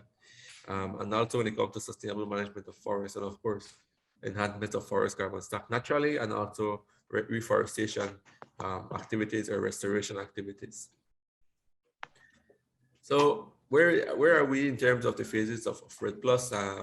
One key thing that we need to recognize is that some of the 4 main requirements that the convention states is that we need to have our national forest monitoring system in place, which is basically looking at the content of your greenhouse gas inventory and your activity data, and other additional mechanisms to look at measuring information and gathering information. Your reference levels, which is a document that you submit and understand in terms of your level of emission that the country can look at. Also in terms of your safeguard and safeguard information system, which is also a key requirement to reach your results-based payment. But also when it comes to our national strategy, in our case, it looks at looking at our RED Plus strategy. So for Belize itself, the readiness phase, again, we are also part of the implementation phase because some of these activities have been done. And right now we're actually working along at a different level to actually move in towards results-based payment. And this is key because this is now you have to have several activities or mechanisms in place so that the phase 3 is successfully acquired or successfully used in other words, because this is a key phase in terms of incentives or payments and in terms that includes benefit sharing activities. So a lot of it in terms of what I've been mentioning is in terms of RED Plus. It's the only program that is a standard, including for looking at reduced emissions program. So like I said, it was a great financial value for carbon stored in forests. It allows like countries to obtain economic value for carbon reduction resulting from actions. When I mentioned for the key activities for RED Plus. And of course, it offers incentives for developing countries to reduce its emissions. There's a lot of different frameworks, but also it looks at developing countries in terms of private sectors, consumers, rainforest countries, with payments for action to conserve the forest lands. And also looks at take forms for direct payment from multilateral governments, such as the Green Climate Fund or exchange of carbon credits. But overall, I mean, the business and individual can be purchase carbon credits created from national issued UNFCCC verified emission reductions. And that's the process we've been following as a country. Of course, MRV, or measuring, reporting, and verification, it's key. It's mentioned all over the rule book. It's key for the country, for the sector, for the process itself. Because when it comes to measuring, reporting, and verification, it's important within the context of the agreement I mentioned. But it's key when it comes to data collection, analysis, reporting, and validation.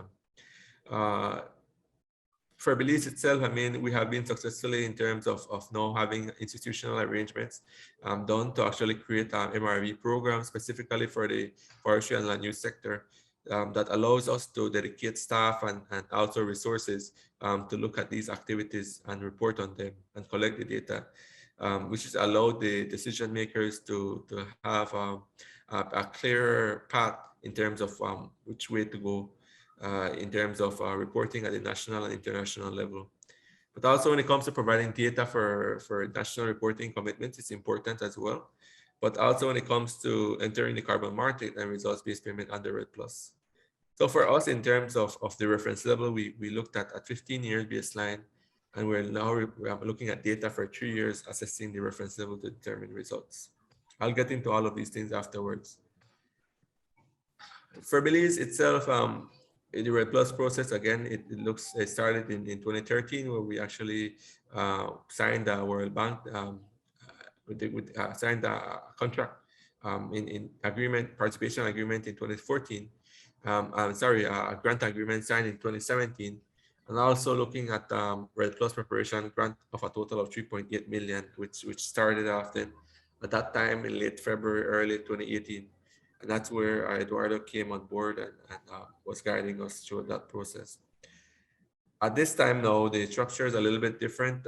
We have the ministry itself that looks at the Ministry of Development, Sustainable Development, Climate Change, Disaster and Risk Management, the Belize Forest Department, and then we have three main programs that we focus on, which is Sustainable Forest Management, Wildlife Management, Protected Areas, and also the Geospatial Monitoring Unit, and now the MRB program. So understanding data is key, and as we move forward, it's important to look at what method or to use when collecting enough data. Each of them have their own benefits and challenges as well, but understanding what you want to do with the data and how you will be using it, it's key.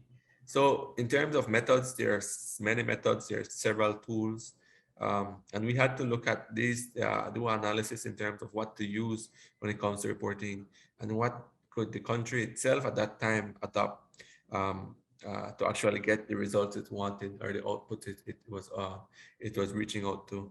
So as we go along in terms of improving our national forest monitoring system, it's key to understand what you want to achieve in terms of data. For us, in terms of understanding trends and protection, we had to look at data annually. We had to actually use this data to reduce uncertainties and increase credibility markets. And of course, increase trust and transparency.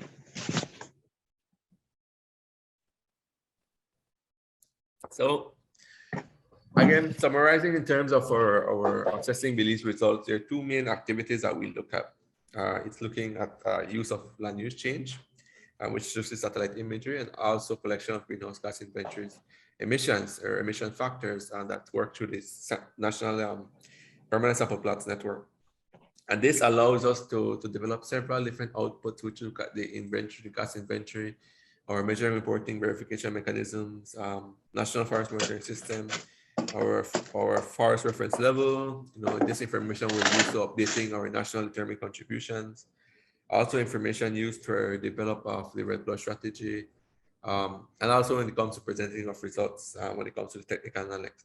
And this is only some of the information that some of the outputs that was derived from this information, apart from looking at monitoring our forest strategy, looking at restoration activity, national restoration strategy, our low emission development strategies, several quality assurance activities. This information was used for. As well, when it comes to the field monitoring, permanent sample plots, and non-forest, these are part of the National Forest Inventory. And like I mentioned, collection of activity data and quality assurance, that we use two different methodologies so as to ensure that we have quality data and we'll actually be transparent in terms of collection of the data. So for, again, the two main activities in terms of activity data, and I'll get into one of them when it comes to the long-term forest monitoring in Belize, and when it comes to permanent sample plots. These are areas demarcated within forest areas, typically 1 hectare. It's basically periodically measured and also maintained over years to provide estimates in terms of forest carbon stocks, and essential for management of forests. At this time, this was a whole map, but we have about over 70 plots now within forest and non-forest areas where they are established across Belize. Also, the data is used to look at comparison over time and actually measuring of DBH of trees in mark, and to allow remeasurement at the same point in the future. So we collect, like, in terms of diameter at per site, we look at crown health, we look at lion load, we look at biomass and information, we look at soils as well, heights now. We look at all these information and they're tagged. And these are 1 hectare plots within protected areas, and also both forest and non-forest areas, and different types of forest types too, looking at mature forest, secondary forest, pine forest, mangrove forest, all these different areas. There are some images of the team out in the field. Then we have the collection of activity data, which is where I'll be focusing much more on, which is basically what I've been leading for the unit as well. And this is 3 main parts of the process that includes preparation, implementation, and validation. The preparation looks a lot in terms of the training that we went about going to. We went using Collect Earth as a main tool to collect this data. This was through the FAO organization, and we actually had a training there in Rome to actually go about understanding this tool. But at the same time, we had to kind of understand and decide in terms of what do we want to do for Belize, and actually looking at the different plots, looking at a grid system, the distance between each grids, and actually what each grid represents. So we had to make all these decisions. It's all part of the preparation process and what actually adapts to the country itself. So for Belize itself, we had about 21,991 plots that were systematically assigned across. And these plots represented 0.5 of a hectare. And each of them represented a little bit over 2 percentage points. So this allowed us to collect activity data or land use data using a visual interpretation method. Also, apart from that, we had to actually do some literature review. We had to do some consultation with key experts from universities, from the academia area, from the scientific community, also from different departments and expertise to come about seeing what existed in terms of documentation. This was key because we had to understand the different definitions of the classes, aligning with the IPCC guidelines, looking at the country's efforts. And thankfully, we had done some work before in terms of definition and classes. Also, we had to look at other geospatial layers when it comes to existing work that was done when it comes to lowland grassland areas, looking at mangrove areas, looking at different ecosystem types. And also that was key for us. We had to look at disturbances when it comes to actual hurricanes path that affected the country within the time frame. At the end of the day, we came up with some different classes. Again, using the IPCC classes as the main class, and then from there going to subclass and specific classes. And that allowed us to understand and prepare ourselves before the implementation. One thing that was key for Belize is that we had to actually implement actual definition in terms of forest. What did that mean for us? And this was key because we had been using a global definition at that time. We weren't consistent with some of the work that we've been doing. So this was key before moving forward. And in terms of its definition, I mean, as you can see, the definition for Belize is the land must be 0.5 of a hectare or more. I mean, it must have trees with 5 meters or higher and a canopy cover of 30% or higher. The definition also includes forest plantations. So it includes forest plantation addition. It includes ecosystems that due to biotic conditions, due to soil or rainfall, etc., the tree cannot grow higher than 5 meters. So in that case, we have a type of a forest here in Belize that's known as the dwarf mangrove, which are considered forests. But also in terms of dividing the 5 categories, forest categories, which is mature forests, secondary forests, pine forests, mangrove forests, forest plantation, and regenerating forests, which is basically forests that are went through some high level of disturbances. So then we actually did the implementation. After this was done, we had to go about training several individuals within the department from different ministries and other NGOs. And we had to come up with a team of about 14 at that time, and it took us about 2 months to actually collect the data. And using the platform Collect Earth, it allows us to visualize high resolution satellite imagery. Using now, for example, at that time we were using Landsat data and Sentinel data, but now the work has The actual tool has evolved much more. It allows you to use much more additional satellite options, such as planets now. Also allows you to use information from paid satellite if actually the country wants to do that, but also allows you to use additional tools that looks at disturbances and other classification that has been done to compare your results or to allow you to make a better decision. Just some examples of how the tool works. In this case, the tool is based on Google Earth. And then all the different plots, once you click on a plot, it opens up a survey, and it allows you to ask you some questions in terms of that information for that plot, and at which point in time did that plot change from a forest to other land use. If it did change or not, then it would allow you to make the decision according to the different satellite imagery within the time frame. It's another example of an area where it was a forest at one point in time, but at the bottom right corner of the screen, you can see that it would converted to other land use in some time series. So just some examples of how the tool allows you to see, to visualize different options to make a better decision of what was the history of that plot throughout the time frame, year per year. So throughout that, we had to do some quality assurance and quality checks activities.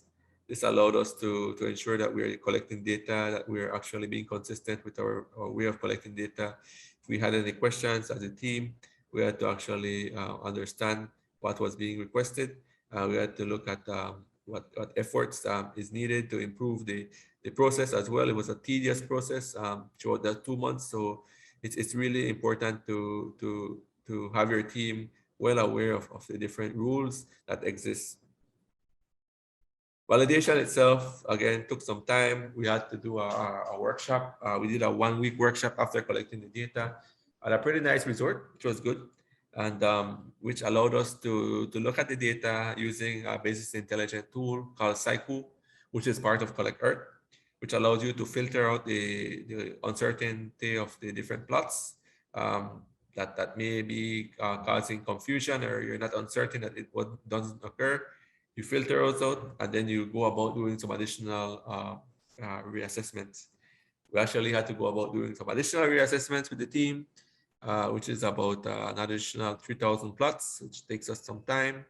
But also importing this data into a geographical information system platform, at that time ArcMap, to actually visualize this data is key as a next level of validation. Also, consultation with additional experts and forming the National Forest Working Group, which has allowed us to discuss some of these key things when it comes to transitions, growth rates, all these different things was key discussion of understanding it from the scientific research point of view, in terms of looking at the different areas as well, which allows us to make decisions and understand and reach to a consensus when it comes to certain activities within the different forest growth areas. From there, we had to actually do some additional work again in terms of importing the data into the greenhouse gas inventory.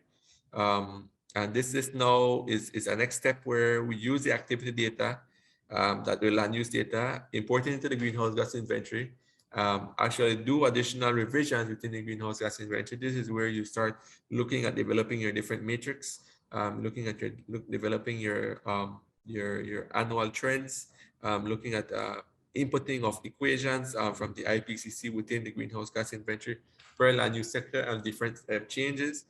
This is where we have to go about and doing key alignment when it comes to different changes and disturbances, and also using emission factors within the greenhouse gas inventory.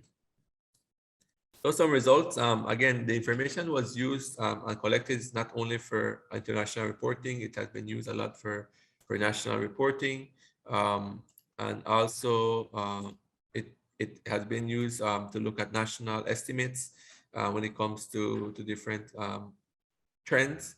Also looking at specific types of trends within averages trends within the different forest types, looking at forest cover change over time, annually as well. I mean, year per year, which is key. As well, looking at different data throughout the country in terms of different districts. In our case, we have 6 districts for Belize. Looking at land use change from over time, 2000 to 2018. As well, like I mentioned, we had to do additional work, quality assurance work when using a different methodology, which is a different classification methodology using wall-to-wall mapping. At this time, we had to do a classification for 2018 when an independent entity was hired through the project to actually go about and doing this mapping, Sentinel-2 mapping, using the same classes as much as they could, doing some ground truthing work to actually ensure that this data was collected. I'm seeing some messages. I'm not sure if everyone's hearing me, just to be clear. Yes, Edgar. Okay, thank you. So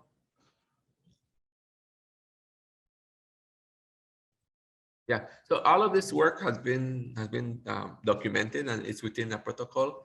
We can share this information as well. I mean, this is a document that outlines exactly the different steps that we took and how we went about doing it in terms of the different phases.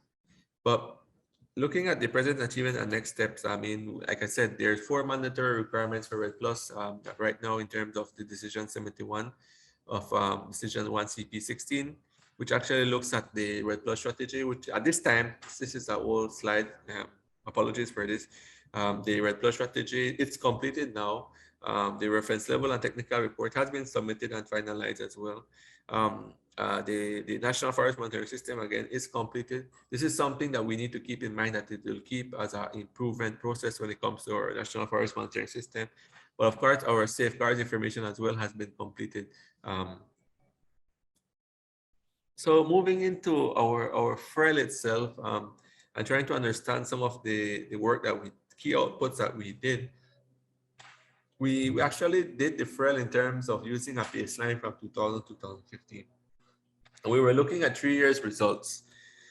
This went through the process, submitted to the UNFCCC. It took us about 17 months, if I'm not mistaken.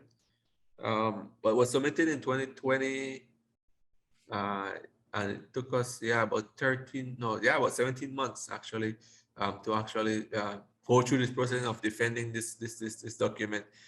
It took us some time. The reviewers actually went through it, and actually were with them. The Belize team had to meet with them, and we had to actually come together with key experts to actually go about reviewing and answering the questions, and clarifying some of the uncertainties they had. And thankfully, we accepted the report, and now that's there. But then we have other key documents that we've been working towards. I mean, when it comes to, we have updated our national determined contributions. We have also submitted our technical annex that's part of the BUR. That's also key for defending your results within the FREL. So right now, at this point in time, we are still finalizing the technical annex review, meaning that we're still in dialogue with the experts to accept a report for the country, but we're almost there. I have shown this before. And then when it comes to the reference level itself, and looking at some of the achievements, I mean, we look at the projection when it comes to the blue line, looking at your trend when it comes to the FREL, but also looking at your greenhouse gas inventory results, which outlines exactly what is the actual results for Belize. And then the red line actually looks at your achievements. So for Belize itself, we had some achievements, which for those 3 years, and looking at potential revenue, for those 3 years, we're looking at about 5.6 million tons of carbon equivalent that the country has in terms of results. I mean, we're still in dialogue in terms of how do we move forward with this. I mean, what opportunities, especially after the last COP. I mean, we're looking at pre-2020 credits and how have this been moving, and the opportunities that exist, and how Belize can adapt for moving for post-2020 credits now. And all these things are important to understand So to allow the country at the technical and the political level to gear itself towards receiving results-based payments. So once we have successfully finalized the technical annex report, then we would have our information, our credits within the information hub within the UNFCCC web platform. And then from there, we also need to understand and look at the different mechanisms that exist. One of the things that we need to understand is that we need to have a national registry that would allow the country to be transparent in terms of transactional carbon after it has been looking at carbon trading itself. I mean, one opportunity that exists is looking at the RED Plus platform that has been developed through the Coalition for Rainforest Nations, which allows us to collect our revenue from the private sector directly to the country. And we're still working with that platform to see how Belize can benefit from it. And it's really looking at bringing stakeholders together on a transparent, low-cost platform that would allow us to. Hello?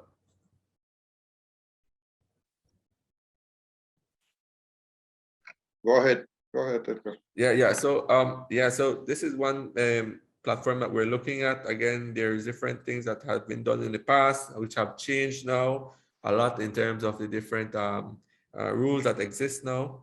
So we need to look at establishing some of these mechanisms and how it is managed. Some key things that we need to put in place in terms of our national forest monitoring system, which sound like, as I mentioned, that we need to allow this as an improvement process. As developing countries, we need to realize the level of capacity and some of the challenges that exist at the technical level, at the political level. We need to try to find ways how to fill in these gaps and network in terms of allowing to improve our system. And also be careful in terms of what activities come to our country to allow us to improve, because sometimes it may not be the best approach, but sometimes it's sold to us as the best approach, and it is not realistically sustainable for the country itself. We have to understand that, and looking at our implementation of our national registration system as well, looking what actually exists, what opportunity exists for the country, what actually would benefit the country itself, and what would suit our national circumstances. Also, when it comes to framework and mechanism of carbon legislation, we need to understand this at a national level.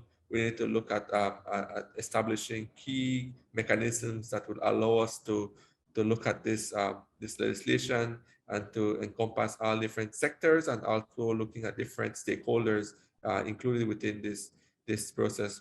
Of course, our safeguard information system, that is a key requirement for us, that has been used and will be managed as part of our national forest monitoring system as well.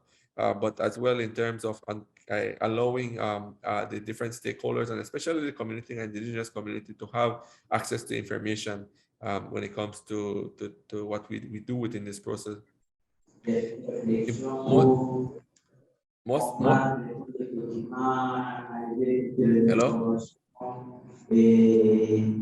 Go ahead, Edgar. There's some background.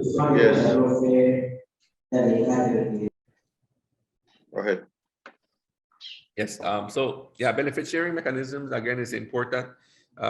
It's important to realize that there's a actual divide between the benefits and the rights. We need to separate those. We actually recognize that the rights exist when it comes to different rights within constitutional rights, but also when it comes to sharing of benefits from the proceeds, and we need to clearly understand and outline these processes. And when it comes to our national forests, as well, when it comes to MRV working group, these are different mechanisms that would allow us to bring together stakeholders, and also allow the different stakeholders to understand what the national goals are, and align them with what we as a sector or the state is contributing towards. But as well, when it comes to monitoring of these different activities, it's institutionally, we have to recognize that the government needs to really be serious about actually implementing and having a program that would actually allow the time and the resources dedicated to actually this work to move forward and to allow the financial mechanisms as a sustainable financing to actually ensure that the work or the MRV program is successful in terms of having a strong program to allow us to keep producing this work and actually keep reporting on this information. So next steps, moving forward, again, there's a lot of things that has been ongoing at the same time. We have to look at our implementation of when it comes to our NDCs. We need to have to look at the grievance readiness mechanisms. All of these things are in place again, but it's something that we need to ensure that they're not only developed, but actually used to actually guide the process moving forward.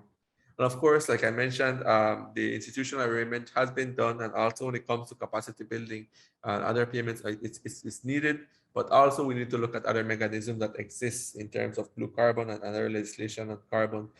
So there's a lot of work that has to ongoing as well. The understanding of the different Paris agreements, rules as well when it comes to Article 6, understanding these different processes and what's going to happen at the global level is key so that the country can understand and how to put its priorities in place. So we also understanding and looking at the political will and the direction that they want to go is key for the technical persons to provide as much information to guide these decision makers in the right direction. So I hope I didn't bore you. I think I was a little quick. I'm trying to be as clear as possible, but is there anything that I could clarify to you? Please let me know. My information is there as well if you need me to contact me for any additional information. But I'm here to answer your questions. Thank you. Thank you, Edgar. You have given the group a very nice, good, and comprehensive presentation of all these REPALEAC activities or steps that has to be taken on board in every country or in any country just to meet UNFCCC decisions. Belize has prepared all his information to meet Article 6, as he mentions. The information, the way that they have presented, and now they are in the process to negotiate some results, meets Article 6 decision, 6.2 decision. So this is good. So it's very important because so many of the questions raised were engaging how to do things, how to prepare the country, how to prepare yourself. This is a process.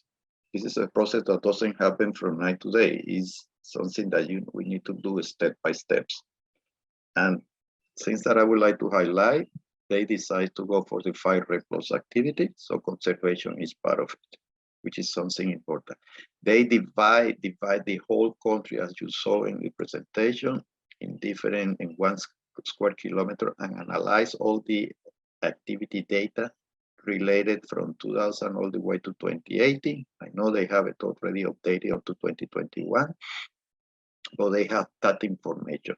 It took them 2 months to build so, and it took them about 2 or 3 months before they start implementing just to get the training needed for all the experts. They understand the importance of getting field information to assign an emission factor to the ecosystem that they were looking at as he presented different types of forest classification as well as the other IPCC classes. That's what Belize is doing to show transparency, robustness, and now he also spoke about registry and having the understanding of the registry because they want to avoid the double counting issue. If Belize decides to transfer any possible outcome outside of Belize jurisdiction, which is a NIDMO, they are in that process. And another thing to highlight is the environmental integrity. As you could see very quick, they use IPCC guidelines. very well. They use their emission factor, most of them national from the information they got from the field. They present and prepare everything under the greenhouse gas inventory and presented to the reviewers. As you saw, it took 15 months to get the approval from the UNFCCC reviewers. It was a back and forth, exchange of, clarification, information of what they were doing. We seem to highlight from that back and forth exchange of information to bring the clarity needed is that the way that Belize presented everything, it was to a higher level that the reviewers had seen information coming from other developing countries. And that's the way that our countries need to start preparing in order to get the benefits.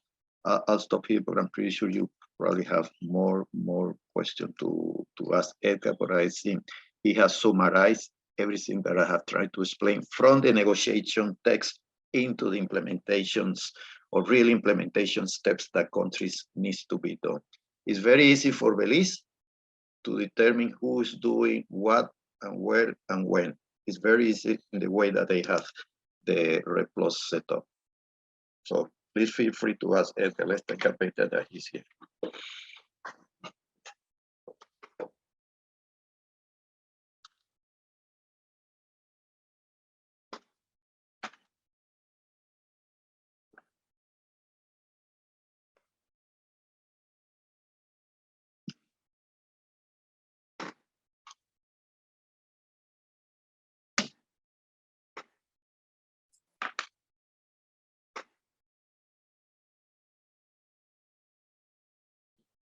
Edgar, could you turn on your video camera? Yeah, sure.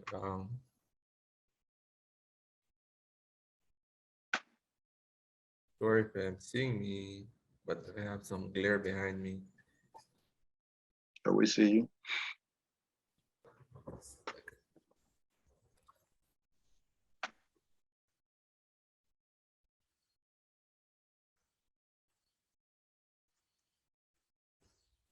Questions?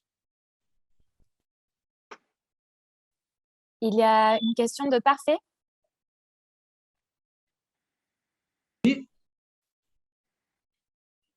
Oui, on vous Go entend. ahead. Merci. J'ai suivi avec brio la présentation de notre présentateur et ses commentaires. J'ai un peu la soif de découvrir Belize. Bien qu'il a dit que Belize c'est un petit pays, il n'y a pas un petit pays. Quand un pays est indépendant, il est pays. Je voudrais, ma question, toutes mes félicitations sur la présentation sur les MRV, qui a aussi d'autres calculs sur la RED+, qui va nous renforcer les capacités dans le partage qu'il mettra à votre disposition quand vous allez nous faire les partages. Ça va nous inspirer pour suivre ces expériences-là, pour faire nos calculs sur les MRV.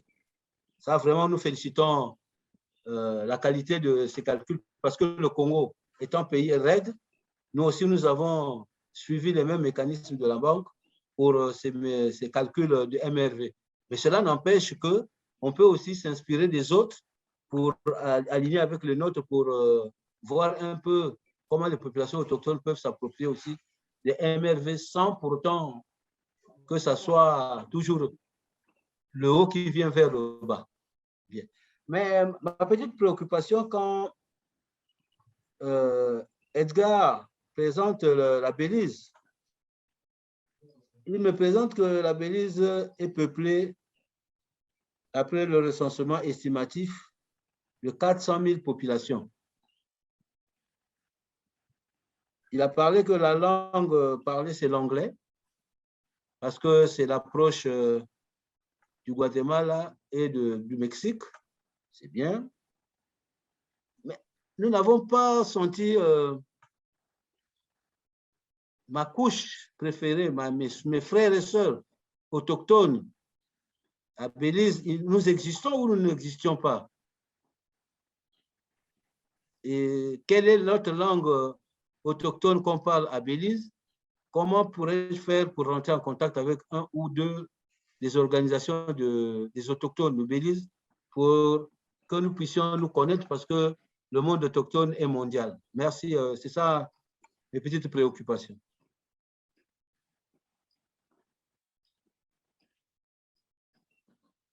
Thank you for those words. Like I said, definitely yes. We speak English, but at the same time we speak other languages. We do have we speak Spanish. Belize is a really a melting pot when it comes to different ethnic groups. There's a variety of different ethnic groups from even I know people from Africa, Nigeria that are here as well. When it comes to people from Latin America, a lot of expats as well from different parts of the world. So definitely Belize itself is rich in diversity of different cultures. And I'm sure that coming here or reaching out, I can put you in contact with the different organizations you would like to so definitely, I mean, not only within Belize, but also around Belize when it comes to Guatemala and Mexico as well.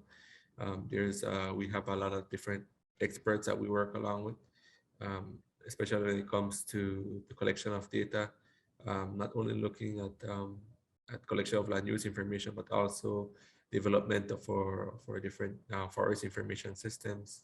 And when it comes to as well, collection of data when it comes to monitoring of fire monitoring, or looking at monitoring of different land use monitoring when it comes to enforcement and different tools that we use to implement in Belize. So yeah, feel free to reach out to me, and then I could put you in contact with the necessary contacts you want.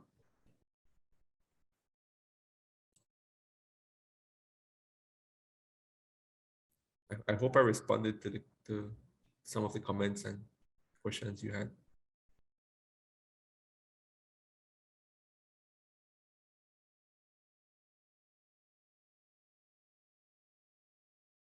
Oui, je voulais savoir le nom que portent mes frères autochtones, parce que moi je suis population Indigenous People for Belize.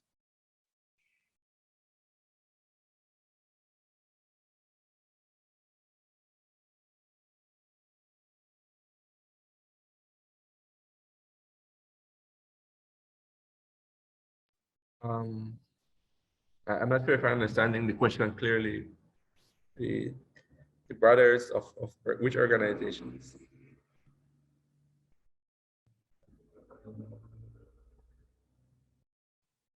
Je dis ceci, je reprends ma question, et lentement peut-être pour l'interprète.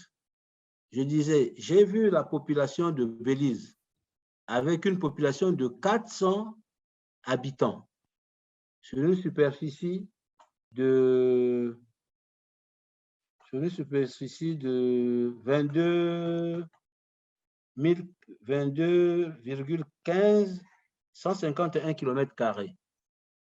Et vu la population de 400 populations, et je me pose la question, est-ce qu'à Belize, il y a des populations autochtones, the Indigenous People?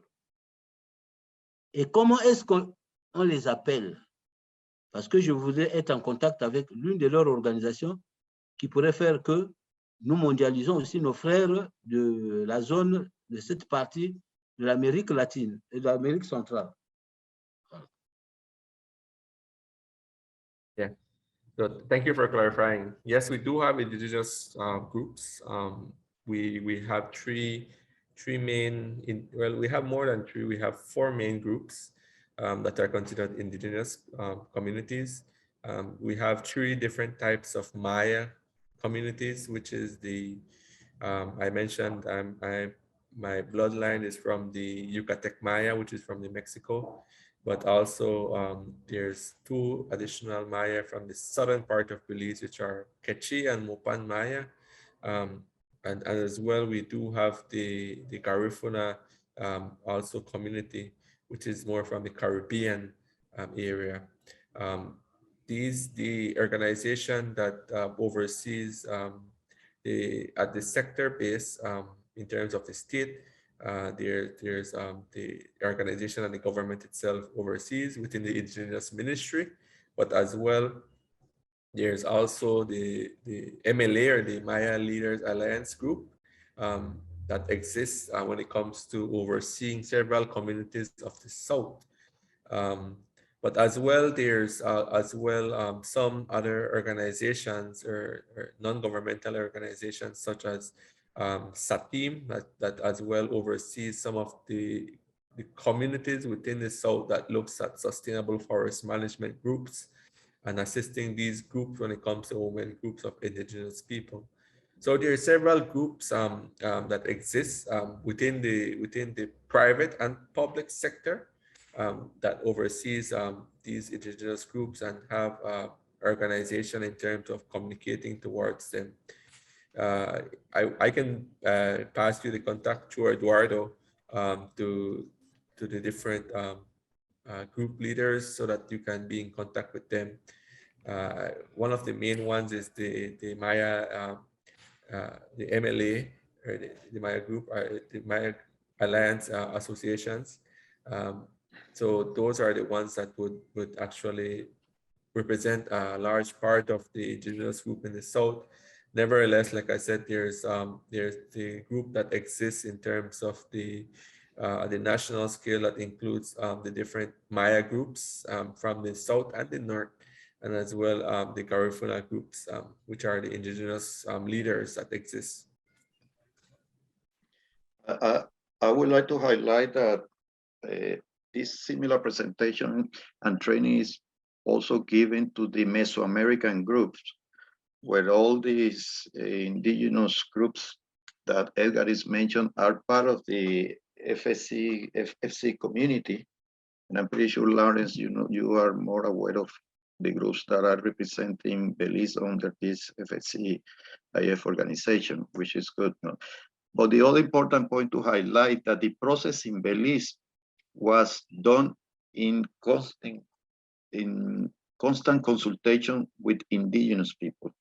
They were aware of everything, and several of them participate also into this process. And I would like to highlight in one person that I met very well, coming from the indigenous people community, which I also call him an expert, is Dr. Timothy Mesh. You know him very well, Edgar. He was engaged in doing probably almost the whole exercise that Edgar presented just minutes ago. But yes, Laurence, you probably could advise more in the indigenous people representation that are linked to the organization.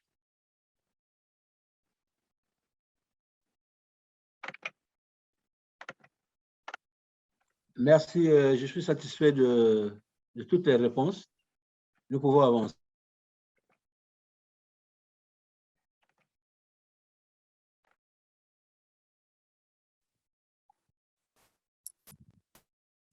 Est-ce qu'il y a d'autres questions? Séverine? Thank you, Edgar.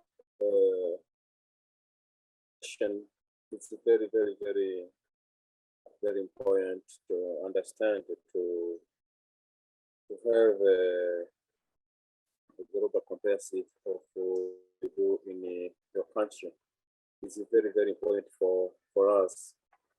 My question is about the rate I have seen of poverty in your country. How do you plan to raise the rate in economic development for indigenous people? Because I have seen that the rate is under the 50%. I want to know how you're going to plan to raise, to improve the living conditions of indigenous people, align with Red, please.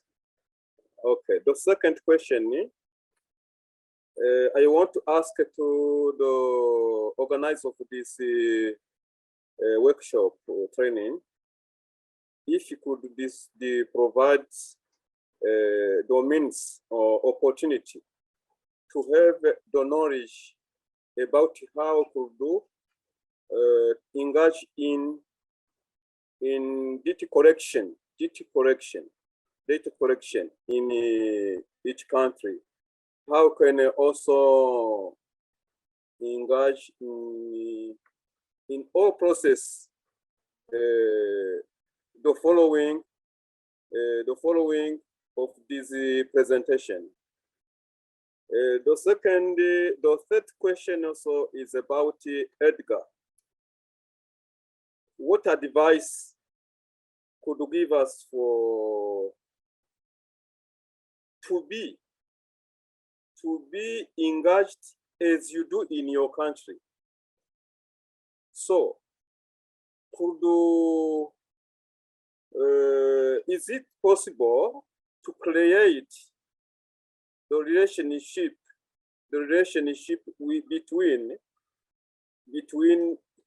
between you, I want to say your country, indigenous people, as others said, it's possible to create the relation, because we need to know exactly how we could engage in technology, in technical ways.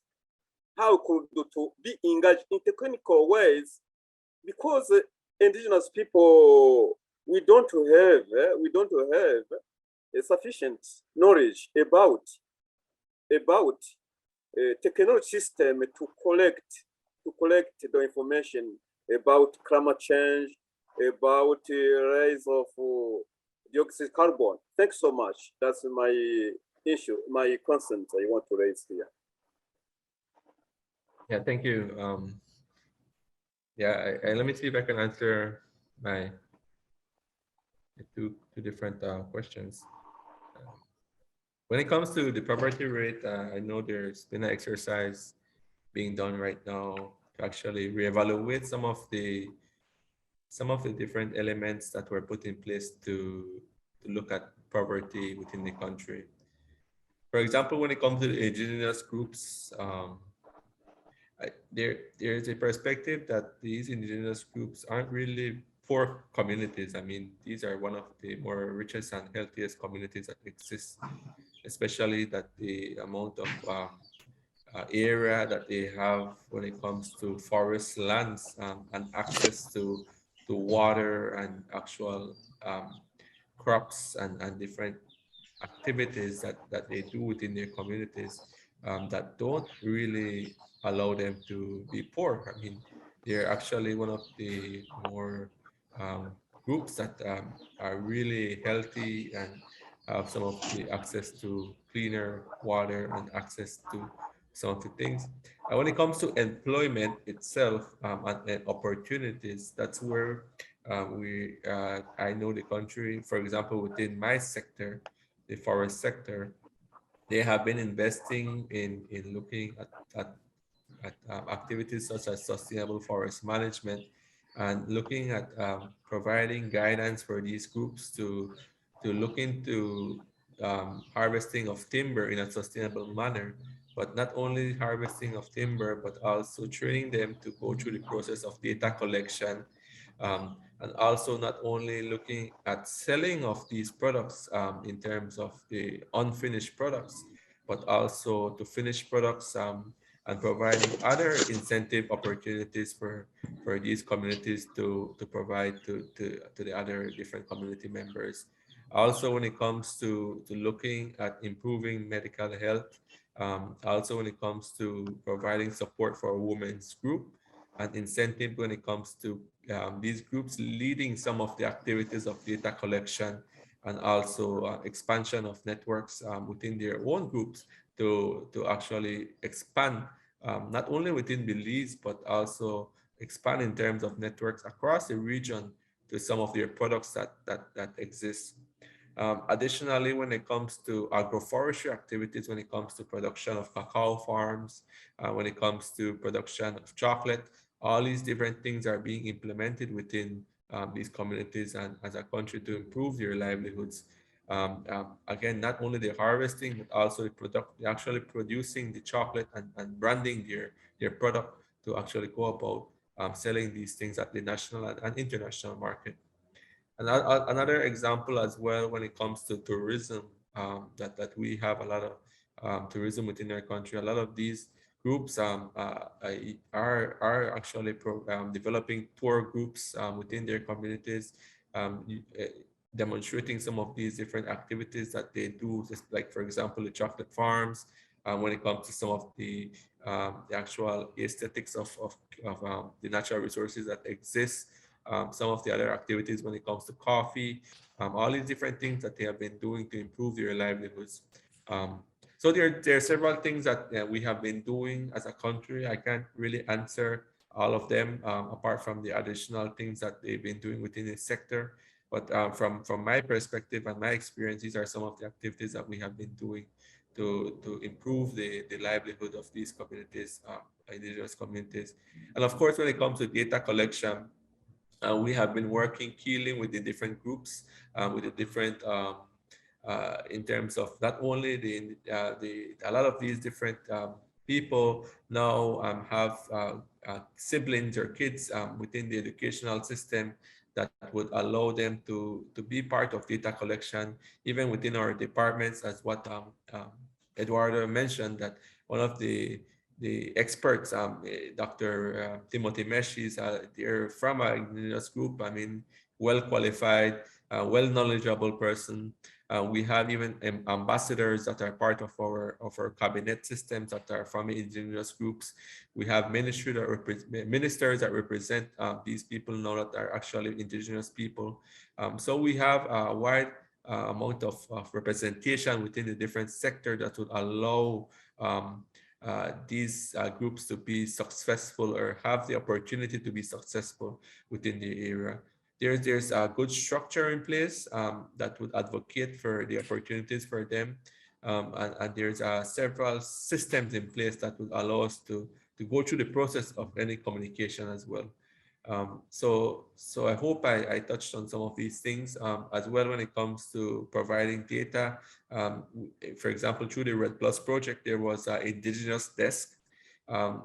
Actually, part of this process that the person was an indigenous person that actually allowed to understand the entire process of data collection, the outputs, and he communicated this information to the different groups. So there are several mechanisms that are in place that we have to follow, especially not only for the Red Plus project, but for additional projects when it comes to restorations, when it comes to different access to lands, when it comes to providing different sustainable forest management projects, restoration projects. There are different systems that we follow and respect throughout the country.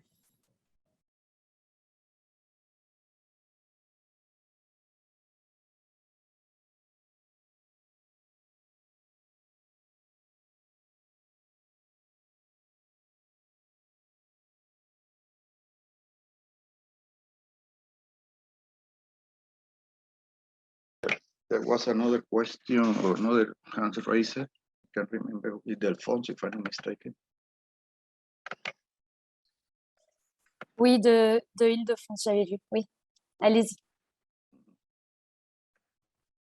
Merci beaucoup de m'accorder la parole aussi parce que moi, je vois que la présentation, en tout cas, c'est très importante parce qu'on voit que, en tout cas, ça montre comment on peut calculer le carbone ou bien absorbé, mais je vois que ce sont des données très scientifiques parce que pour adapter aux peuples autochtones, ça coûte beaucoup très cher. Parce que la problématique ou bien la préoccupation que j'ai, je me demande, parce que quand on présente la situation comme ça, on voit que c'est sur toute l'étendue du pays, si je ne me trompe pas. C'est sur toute l'étendue du pays. Est-ce que réellement, on voit que ce que vous avez réalisé pendant 3 ans, comme vous nous avez présenté, on voit qu'en tout cas, c'est un résultat, c'est un bon résultat. Mais ce que je me demande moi-même, est-ce que réellement, il y a des catégorisations des forêts communautaires? Comment les populations qui ne connaissent pas ou qui ne maîtrisent pas ces concepts scientifiques pour les calculs, est-ce qu'il y a un fonds dédié pour, surtout par exemple comme la forêt communautaire, comment on peut y aller pour calculer le carbone absorbé, hein? Est-ce qu'il y a un fonds dédié pour les forêts communautaires? Est-ce qu'il y a un fonds? Comment on peut en tout cas trouver les moyens pour aboutir des résultats? Je vous remercie.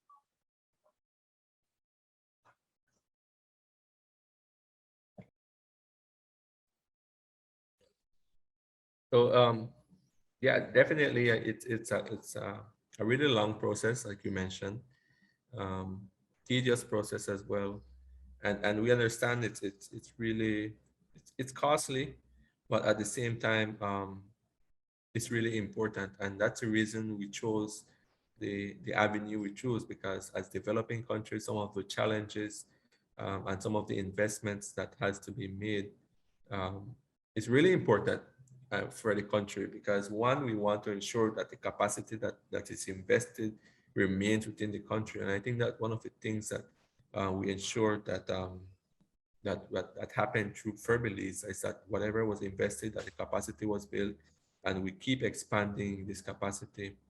When it comes to the community itself, we ensure that the process and that we take, for example, some of these carbon plots, a lot of these carbon plots are within community lands or community protected areas in the south.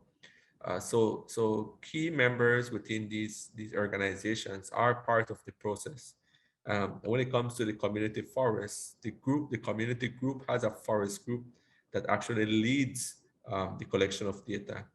And again, this was led through different initiatives where we trained the different leaders and foresters. They had indigenous people that actually were trained and actually was actually moved towards becoming foresters. So they were definitely be part of this process to understand the data collection. So I would say that we have been working key hand in hand with different community groups, with different NGOs or non-governmental organizations that represent a large part of the protected areas in the south, where they manage these areas and they collect this information. So we rely on the knowledge of these people in the south as well when it comes to different carbon change, and also understanding the landscape of these areas.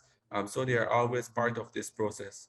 So definitely it's an investment that needs to be made for the country, but it needs to go in line with your national circumstances and also go in line to allow capacity building to grow within the country so as to keep this process sustainable.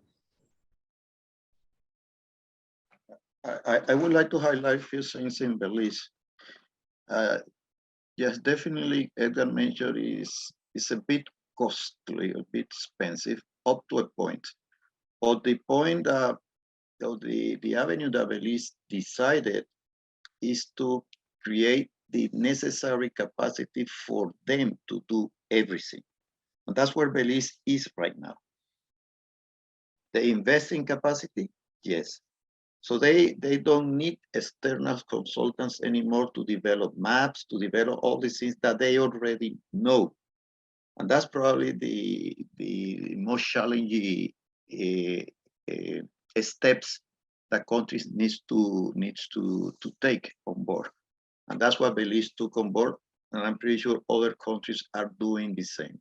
Belize is in the capacity to develop everything that they need to show what is the carbon content, what is the emissions or the removals associated with anything.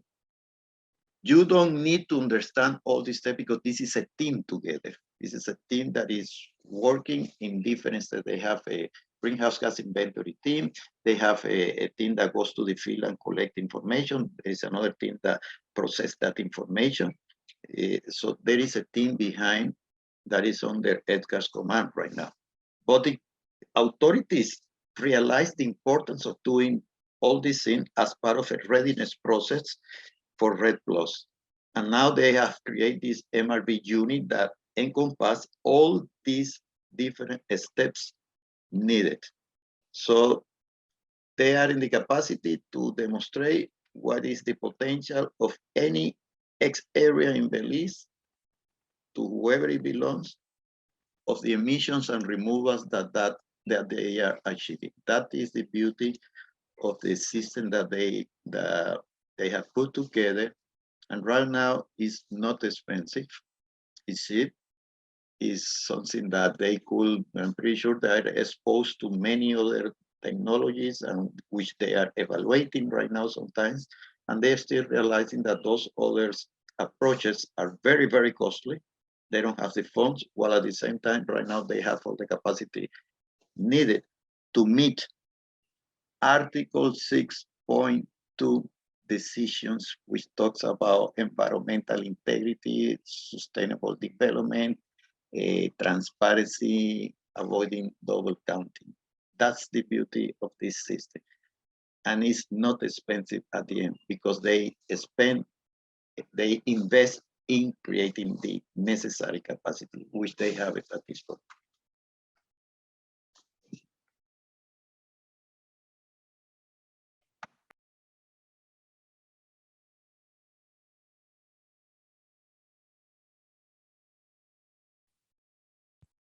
Est-ce qu'il y a d'autres questions?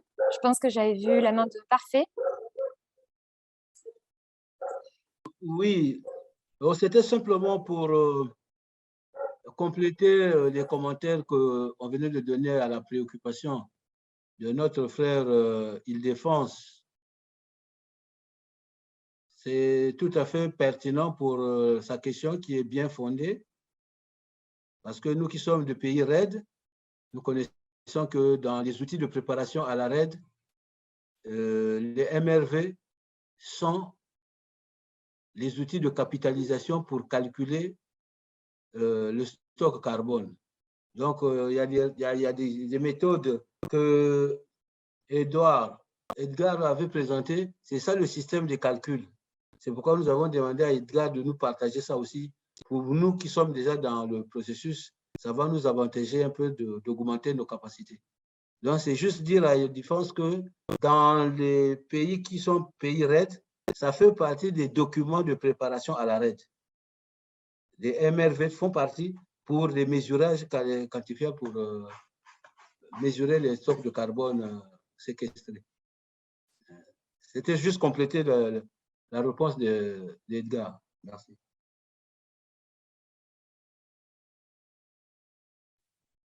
Ok, merci beaucoup, Parfait. Est-ce qu'il y a d'autres questions? Il est 10h12 au Panama.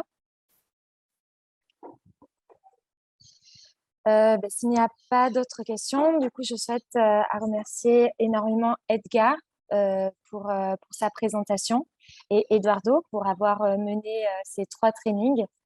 Également, merci beaucoup aux participants. Je vais laisser Céline Sanou, notre directeur adjoint de programme et régional Afrique, clôturer ce training.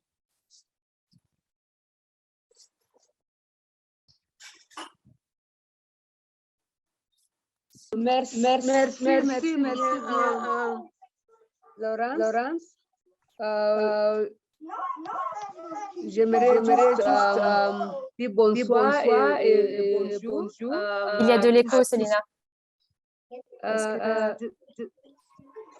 y a le quoi? Il y a de l'écho. Je n'entends pas, ce n'est pas chez moi quand même. Ou bien. Ça continue? Oui, ça continue. Je ne sais pas si c'est seulement chez moi. Parce que je n'entends rien. Non, il y a un retour. Ah, ok. Donc, je ne comprends pas du tout parce que je n'entends rien de mon côté, mais quand même, c'est juste pour dire bonjour à tout le monde. Permettez-moi de parler en anglais. I know that this was not a very easy training. Given the 1 minute, please, I have a child.